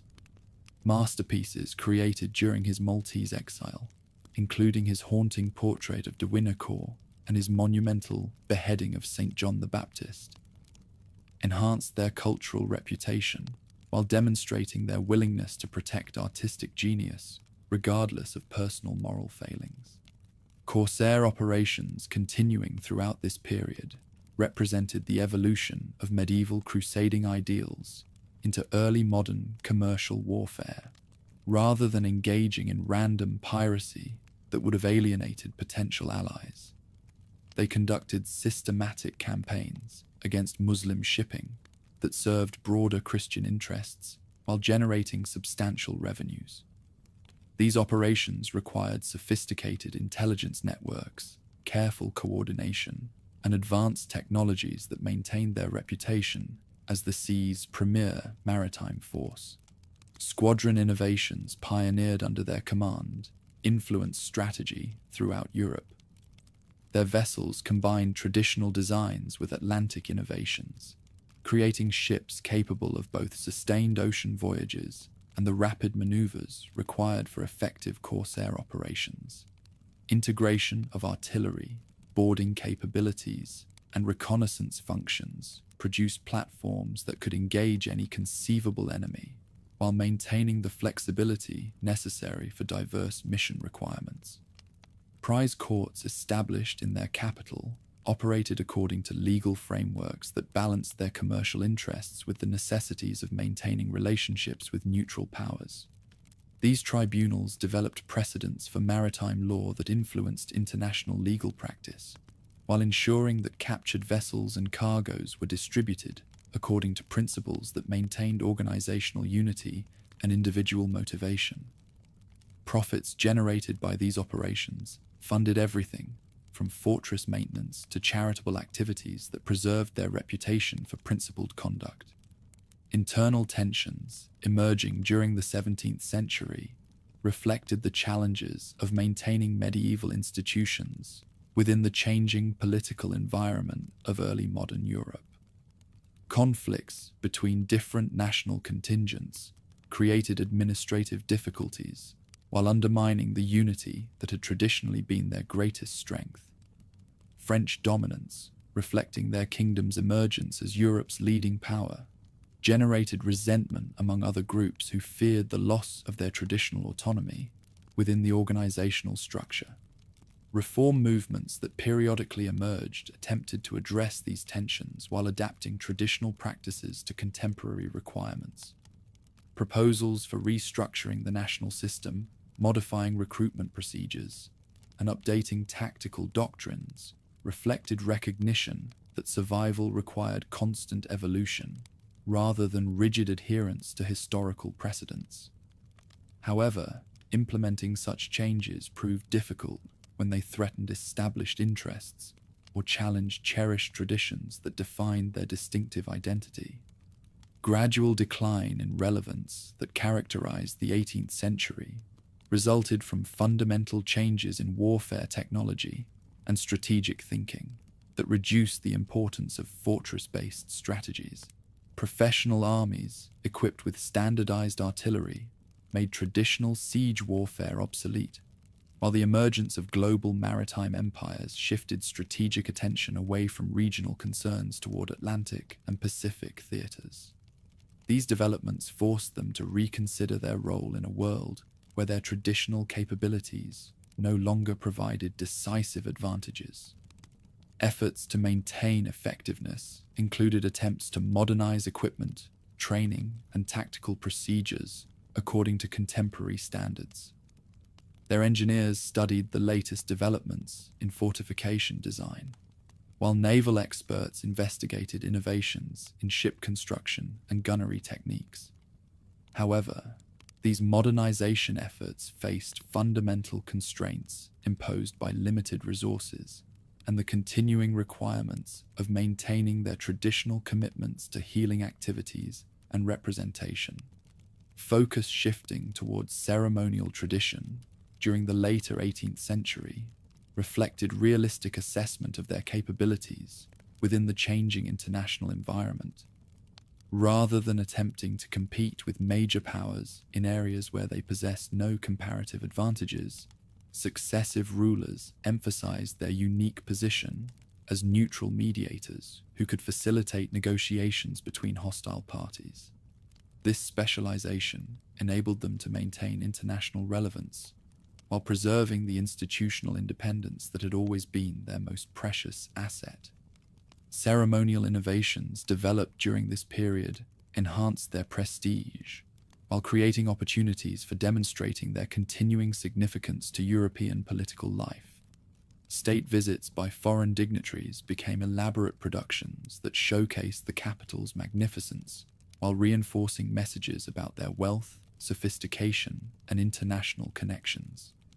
These ceremonies required careful choreography that balanced traditional protocols with contemporary expectations, creating memorable experiences that enhanced relationships while advancing practical political objectives. Economic foundations supporting these ceremonial activities demonstrated how successfully they had adapted their traditional resource management capabilities to the requirements of early modern statecraft. Agricultural productivity on Malta and Gozo increased through systematic application of improved farming techniques, while commercial operations expanded to include trade relationships with partners throughout the region and beyond. These economic activities generated sufficient revenues to maintain the lifestyle appropriate for a royal court, while funding the charitable works that preserved their spiritual legitimacy. Educational institutions established during this period contributed to European intellectual life, while training future generations of leaders who would maintain their traditions amid continuing change. The University of Malta, founded under their patronage, attracted scholars from throughout Catholic Europe who found in this island environment opportunities for research and teaching that secular institutions rarely provided. Its library became a major repository of historical documents, scientific treatises, and literary works that enhanced Malta's reputation as a center of learning. Medical innovations pioneered by their physicians influenced practice throughout Europe while maintaining their traditional commitment to healing the sick and poor.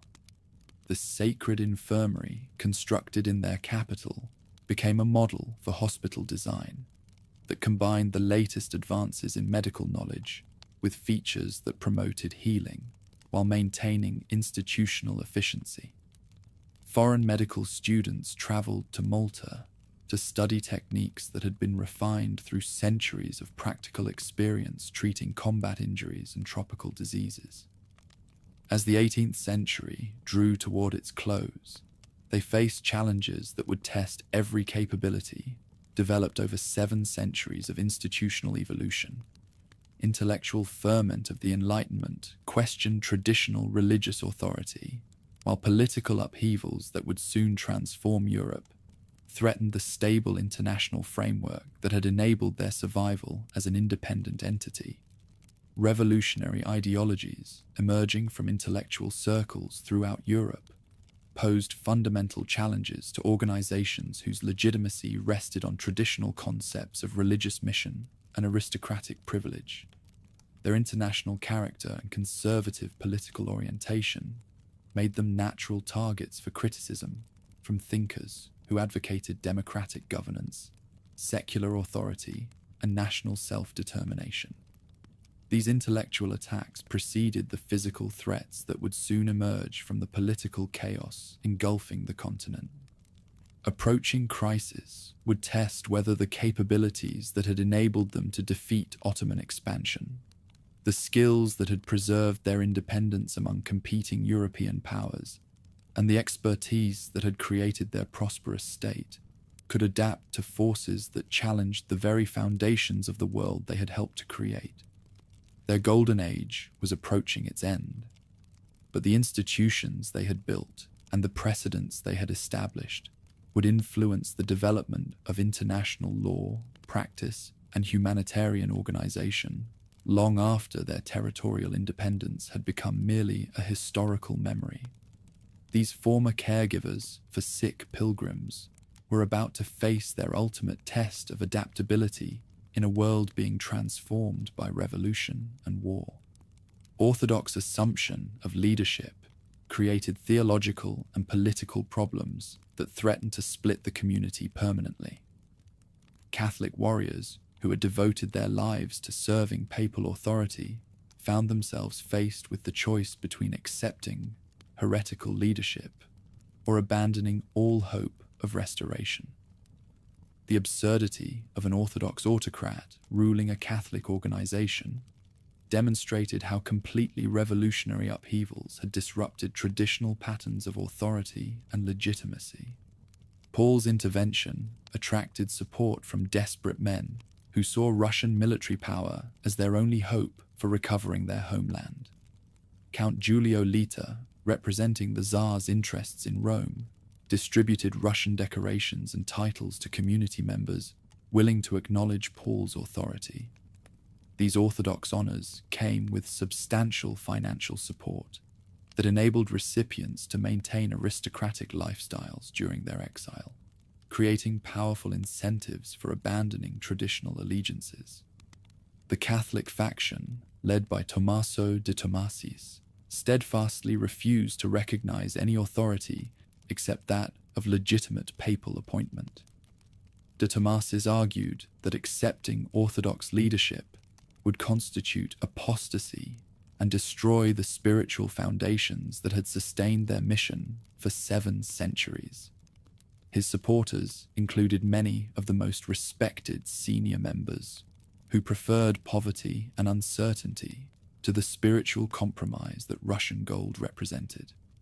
This schism created parallel organizations that competed for recognition from European courts and struggled over control of the community's remaining assets.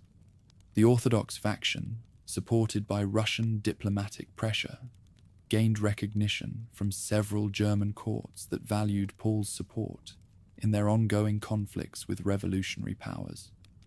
Meanwhile, the Catholic faction maintained support from the Vatican and from traditionalist elements throughout Catholic Europe, who viewed the Orthodox connection as a dangerous precedent. Dawn broke over the Mediterranean on June 9th, 1798, revealing a sight that would have been unimaginable just days earlier. Napoleon Bonaparte's massive invasion fleet stretched across the horizon like a floating city, its 400 ships carrying 55,000 troops toward Malta's ancient harbors. From the battlements of Valletta, Ferdinand von Hompesch zu Bolheim watched his world approaching its end with the methodical precision that had made French arms irresistible across half of Europe. Napoleon's expedition represented far more than a simple conquest. It marked the collision between the old world of aristocratic privilege and the new age of democratic revolution. For 7 centuries, the warriors of Malta had adapted to changing circumstances while preserving their essential character. But the forces now approaching their shores embodied principles that challenged the very foundations of their existence. Religious orders, hereditary nobility, and international privilege had become obstacles to revolutionary progress that must be swept aside by the march of history. Hompesch faced an impossible situation that no amount of courage or tactical brilliance could resolve. His garrison numbered barely 332 knights, supported by perhaps 2,000 local militia, while Napoleon commanded veteran troops fresh from victories in Italy and equipped with the finest artillery in Europe.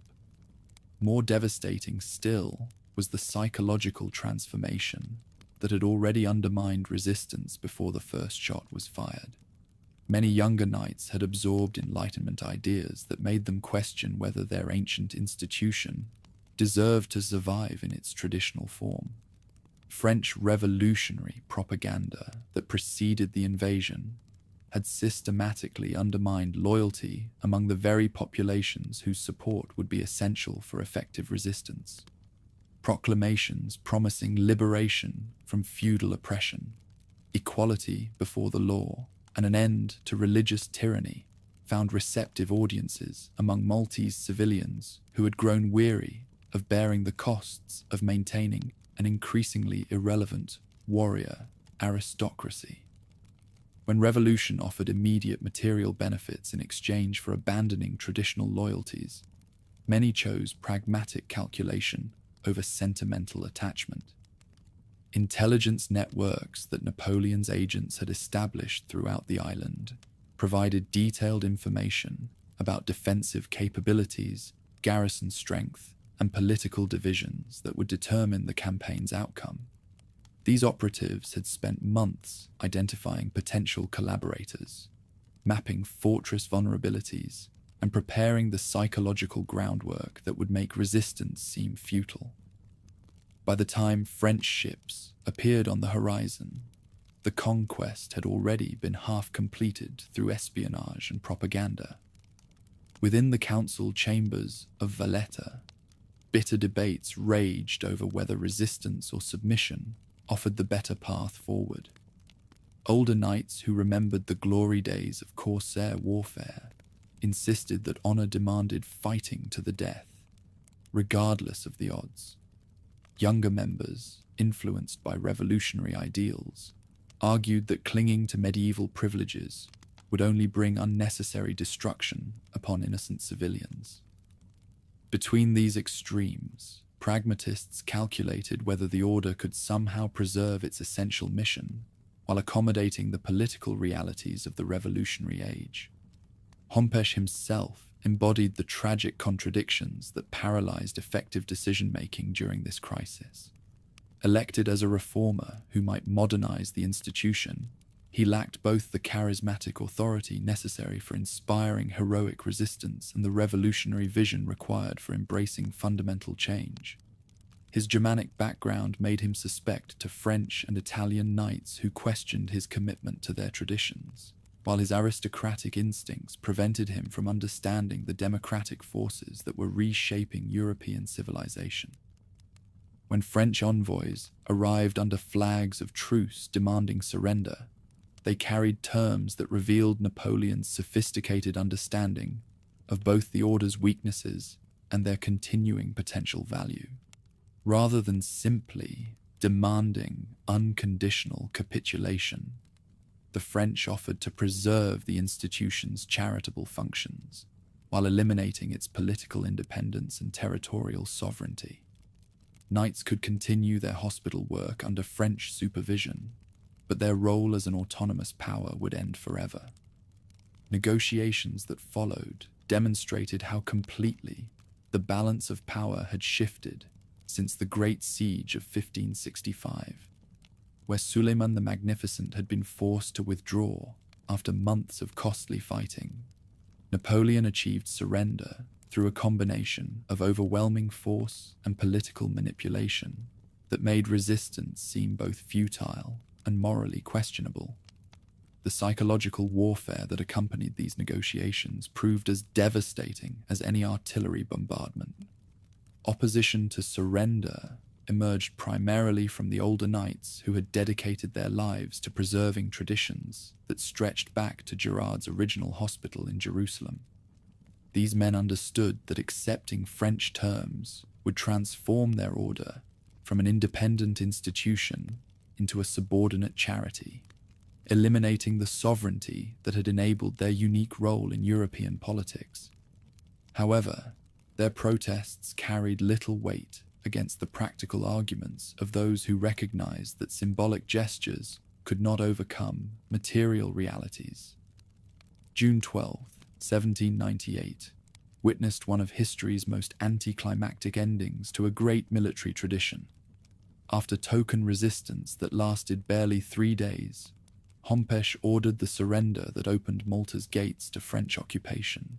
The contrast with their ancestors' heroic defense against Ottoman invasion could not have been more stark. Where previous generations had chosen glorious death over dishonored survival, this generation chose pragmatic accommodation over meaningful resistance. French occupation that followed revealed both Napoleon's administrative genius and his complete misunderstanding of the energies that had sustained the community's effectiveness for so many centuries. Revolutionary officials who took control of the island's government implemented reforms that eliminated feudal privileges, redistributed property, and established secular institutions modeled on Parisian practice. These changes brought immediate material benefits to many Maltese civilians, while systematically destroying the social foundations that had supported the warrior's traditional role. However, Bonaparte's agents had fundamentally miscalculated the depth of Maltese Catholic devotion and attachment to their traditional protectors. Within months of the occupation, restrictions on religious practice, confiscation of church property, and systematic looting of sacred artifacts generated a popular resentment that would soon explode into open rebellion. Canon Francesco Saverio Caruana emerged as the unlikely leader of this resistance movement, transforming parish networks into cells of organized opposition that coordinated sabotage efforts across the entire island. The Maltese uprising that began in September 1798 caught Bonaparte's administrators completely off guard. Emanuele Vitale, a notary from Medina, coordinated communications between rebel groups while organizing supply networks that enabled sustained guerrilla warfare against the occupying army. This popular revolt demonstrated that revolutionary ideals, however attractive in theory, could not overcome deeply rooted religious and cultural loyalties when imposed by foreign conquerors. Rural populations who had seemed passive during the initial invasion revealed sophisticated understanding of guerrilla tactics that made effective occupation impossible. Rebel groups attacked isolated garrisons, disrupted supply convoys, and eliminated collaborators with ruthless efficiency. French administrators found themselves besieged within their urban strongholds, while the countryside remained under rebel control. This insurgency provided crucial support for British naval operations, while demonstrating the continuing power of traditional loyalties in an age of revolutionary change. Systematic looting of the community's accumulated treasures provided Bonaparte's expedition with resources that partially funded his subsequent Egyptian campaign. The famous inventory compiled by French officials documented an astounding collection: 12 solid gold dinner services, ceremonial swords encrusted with precious gems, silver altarpieces weighing several tons, and a library containing over 80,000 volumes, including irreplaceable medieval manuscripts. The total value exceeded 7 million francs, enough to finance an entire army for months. Specific items that disappeared into revolutionary wagons told the story of 7 centuries of accumulated glory. The Grand Master's ceremonial armor, crafted by the finest Renaissance artisans, was melted down for its precious metals. Ancient battle standards that had flown over victorious ramparts were cut up for their gold thread. Most heartbreaking of all, illuminated manuscripts documenting their early history in Jerusalem were bundled as packing material for more obviously valuable plunder. Yet Bonaparte's agents missed the most significant treasure of all. Working through the night before the surrender, loyal knights and Maltese servants succeeded in hiding substantial portions of their archives and sacred relics in secret chambers carved deep into Malta's limestone bedrock. These hidden collections would prove crucial for later restoration efforts, preserving both the legal documents necessary for maintaining their claims to sovereignty and the spiritual artifacts that embodied their religious mission. British promises of restoration, initially sincere, gradually gave way to strategic calculations that made permanent occupation inevitable. Lord Horatio Nelson's dispatches from 1799 reveal his growing conviction that Malta's strategic value far outweighed any sentimental obligations to restore an obsolete military hierarchy. Malta is, in my opinion, a most important outwork to India, he wrote to the Admiralty, and I hope we shall never give it up. More devastating than financial losses was the psychological impact of witnessing their sacred traditions reduced to mere plunder for revolutionary armies. Knights who had devoted their lives to preserving their institution's heritage watched helplessly as French soldiers treated priceless relics as common booty. The humiliation of seeing their ceremonial weapons melted down for their metal content, and their historical documents used as packing material, created wounds that would never fully heal. Expulsion from Malta scattered the Order's membership across a Europe increasingly hostile to traditional institutions. Individual knights sought refuge wherever they could find it, many returning to their countries of origin, only to discover that revolutionary upheavals had eliminated the social structures that might have supported them. Some attempted to maintain their religious commitments through individual charity work, while others simply abandoned their vows and attempted to build new lives as private citizens. Individual stories of survival during the exile period illustrated both the personal costs of institutional collapse and the remarkable resilience that enabled eventual restoration. Chevalier François de Bosredon, forced to flee Malta with only the clothes on his back, spent years working as a tutor for aristocratic families in Austrian territories. His fluency in multiple languages and expertise in military engineering enabled him to support himself while maintaining contact with other displaced members through clandestine correspondence networks. Count Alessandro Cagliostro, despite his advanced age, undertook the dangerous journey to Russian territories, where he hoped to serve under Paul's patronage. The harsh winter journey proved too much for his constitution, and he died in a roadside inn near Warsaw, surrounded by strangers who had no knowledge of his distinguished service during the Great Siege. His death symbolized the fate of many older members who could not adapt to the dramatic changes that exile required. More fortunate was bailiff Jean-Baptiste de Flaxlanden, whose family connections in Alsace enabled him to secure a position with the Austrian diplomatic service. His knowledge of Mediterranean affairs proved valuable during the complex negotiations that followed Bonaparte's defeats, and he eventually played a crucial role in the restoration efforts of the 1820s. His survival demonstrated how those with adaptable skills and political connections could transform institutional catastrophe into personal opportunity. The commanderies scattered throughout Europe faced systematic suppression that eliminated the economic foundations of traditional support. Revolutionary governments in France confiscated all properties, distributing estates to political supporters, while converting religious buildings to secular purposes. The Grand Priory of France alone lost properties worth over 12 million livres, eliminating the primary source of revenue that had supported activities in the Mediterranean for centuries. Similar confiscations occurred throughout German territories as Napoleon's influence expanded.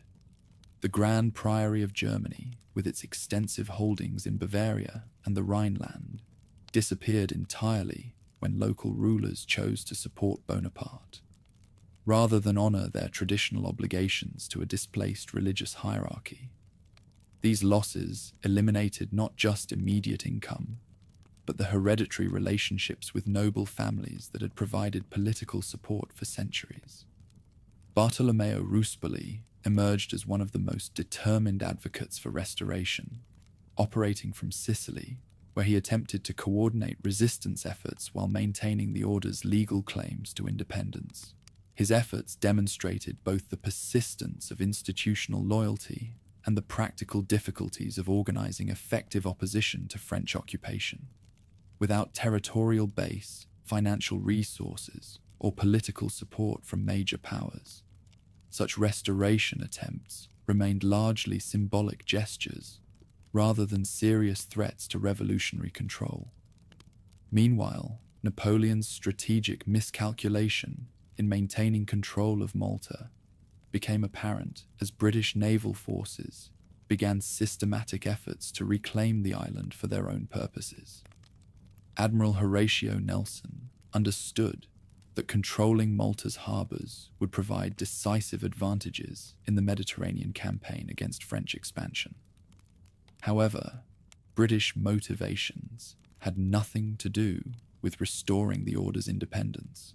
They sought to add Malta to their growing empire as a strategic naval base. British siege operations that began in 1798 created a complex three-way struggle that further complicated the order's position. While many knights hoped that British victory might lead to their restoration, others recognized that exchanging French occupation for British control would simply substitute one form of foreign domination for another. The bitter irony was that their island fortress, built to serve as the bastion of Christendom against Ottoman expansion, had become a prize in conflicts between Christian powers. 2 years of fighting between British and French forces devastated Malta's civilian population, while demonstrating the island's continuing strategic importance in Mediterranean warfare. The siege techniques employed by both sides incorporated innovations developed since the order's great defense against Ottoman attack. Yet the defenders now fought not for religious principles or institutional survival, but for the political objectives of secular nation-states. British victory in 1800 established control over Malta that would endure for the next century and a half, but it also eliminated any realistic possibility of restoring the order's territorial independence. While some British politicians initially considered returning Malta to the Knights as a gesture of respect for traditional authority, strategic considerations ultimately prevailed over sentimental attachments. Malta's harbours were too valuable to be entrusted to an institution that lacked the resources necessary for effective defence against modern enemies. Treaties signed at various points during this period reflected the complexity of legal questions surrounding the order's status as a displaced sovereign entity. The Treaty of Amiens in 1802 included provisions for the order's restoration that demonstrated continuing recognition of their legal rights. Yet these clauses proved meaningless when more pressing political considerations intervened. The gap between theoretical acknowledgement and practical implementation revealed how completely the international system had been transformed by revolutionary upheavals. Paul I of Russia's dramatic intervention in 1798 created one of the most bizarre episodes in the order's long history. Upon learning of Hompesch's surrender, the Russian Tsar declared himself Grand Master and announced his intention to restore the institution's military effectiveness through Orthodox rather than Catholic auspices. This unprecedented action reflected both Paul's romantic attachment to medieval chivalric ideals and his strategic interest in challenging French expansion in the Mediterranean. Orthodox assumption of leadership created theological and political problems that threatened to split the order permanently. Catholic knights who had devoted their lives to serving papal authority found themselves faced with the choice between accepting heretical leadership or abandoning all hope of institutional restoration. The absurdity of an Orthodox autocrat ruling a Catholic military order demonstrated how completely revolutionary upheavals had disrupted traditional patterns of authority and legitimacy. Paul's assassination in 1801 ended this strange experiment, but not before it had created lasting divisions within the order's remnant membership. Some knights had enthusiastically embraced Russian patronage as their best hope for revival, while others had steadfastly refused to acknowledge any authority except that of legitimate Catholic leadership. These divisions would complicate subsequent efforts at reunification long after the immediate crisis had passed. European diplomatic conferences that followed Napoleon's final defeat addressed the order's status as part of broader efforts to restore stability after decades of revolutionary warfare. The Congress of Vienna in 1815 included discussions about territorial compensation that might enable the order's restoration as an independent entity. Yet these negotiations ultimately produced nothing more than vague expressions of sympathy for their unfortunate circumstances. Various schemes proposed during these negotiations revealed both the continuing recognition of the community's historical importance and the practical impossibility of recreating their former position within the transformed European system. The Ionian Islands proposal, strongly supported by British Foreign Secretary Lord Castlereagh, would have granted them sovereignty over Corfu and its satellite territories. This plan foundered when Russian opposition made it clear that creating a British protected state in such strategically sensitive waters would trigger broader conflicts. Alternative suggestions for German territories reflected Austrian Foreign Minister Metternich's desire to strengthen traditional institutions as bulwarks against revolutionary ideologies. The Duchy of Würzburg, recently secularized and available for redistribution, might have provided an adequate territorial base for restoration. However, Bavarian claims to these lands, supported by their crucial alliance with Austria during the anti-Bonaparte campaigns, ultimately prevailed over sentimental attachments to medieval chivalry. Colonial compensation schemes represented the most creative attempts to resolve the community's territorial needs, while serving broader European interests. The British government seriously considered granting them Trinidad, or one of the other recently acquired Caribbean islands, where they might have recreated their traditional role as maritime defenders of Christendom against new enemies. This proposal attracted support from those who recognized that the community's naval expertise might prove valuable in protecting commercial interests against piracy and foreign competition. The fundamental obstacle to all restoration schemes lay in the transformation of European political culture that had eliminated the social foundations supporting traditional military hierarchies. Modern nation-states required citizens whose primary loyalty belonged to secular governments, rather than religious institutions that claimed to transcend national boundaries. Even sympathetic rulers recognized that granting territorial sovereignty to an international organization would create precedents that might undermine their own authority over domestic populations. Fundamental problems that prevented restoration went beyond simple territorial questions to encompass the deeper transformation of European society that had eliminated the social foundations supporting traditional military orders. The emergence of modern nation-states, the decline of aristocratic privilege, and the secularization of political authority had created an environment where institutions like the Order could survive only by abandoning most of the characteristics that had originally defined their identity. Recognition of these realities gradually led to acceptance that territorial restoration was impossible, and that survival required adaptation to entirely new circumstances. The legitimacy crisis that had paralyzed effective leadership since Hompesch's controversial surrender demanded resolution before any meaningful reconstruction could begin. European courts that had once competed for their alliance now questioned whether any authority could legitimately speak for an organization whose sovereignty had been voluntarily surrendered.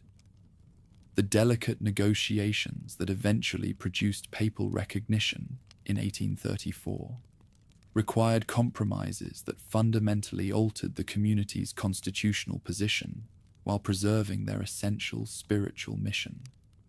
Pope Leo XII's bull Quod Aliquantum acknowledged their continuing existence as a religious institution, while clarifying that their claims to territorial sovereignty existed only as historical memories rather than practical realities. This distinction enabled them to maintain their unique international character while accepting papal supremacy over their internal governance. Cardinal Bartolomeo Pacca, serving as Leo XII's representative in these negotiations, demonstrated remarkable diplomatic skill in crafting formulas that satisfied both the community's desire for autonomy and the Vatican's requirement for effective control. The compromise that emerged granted them unprecedented privileges within the Papal States, while ensuring that their activities would never again challenge secular authority or complicate international relations. They could pursue their charitable mission throughout the world, but only as a religious organization operating under papal protection, rather than as an independent sovereign entity. The symbolic significance of accepting Roman headquarters extended far beyond mere administrative convenience. By placing themselves under direct papal authority while maintaining their claims to sovereign status under international law, they achieved a unique constitutional position that would enable them to pursue their charitable mission while preserving their distinctive identity. This delicate balance between medieval tradition and modern reality provided the foundation for their continued existence in an age that had little patience for outdated forms of authority. Lessons learned during the decades of exile and uncertainty had prepared the community's leadership for the challenges that lay ahead. They understood that survival required embracing change while preserving essential values, that effectiveness demanded adapting medieval institutions to modern circumstances, and that relevance in the contemporary world depended on demonstrating practical utility rather than merely invoking historical precedents. Yet even as they accepted their transformed circumstances, something essential had endured through 7 centuries of conquest and defeat, triumph and exile. The spiritual impulse that had motivated Gerard's humble caregivers in 11th century Jerusalem still burned within their hearts, though now channeled through different forms of expression. The oath to serve the sick and poor remained as binding as ever, even if the context for that service had been revolutionized beyond recognition. Their story embodied one of history's most remarkable institutional adaptations, the transformation of a medieval military order into a modern humanitarian organization without losing its fundamental identity.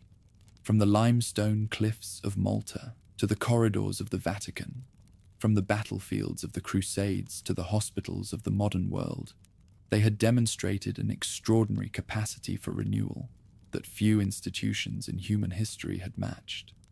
The modest hospital that Amalfitan merchants had established beside the Church of the Holy Sepulchre had evolved through incarnations its founders could never have imagined.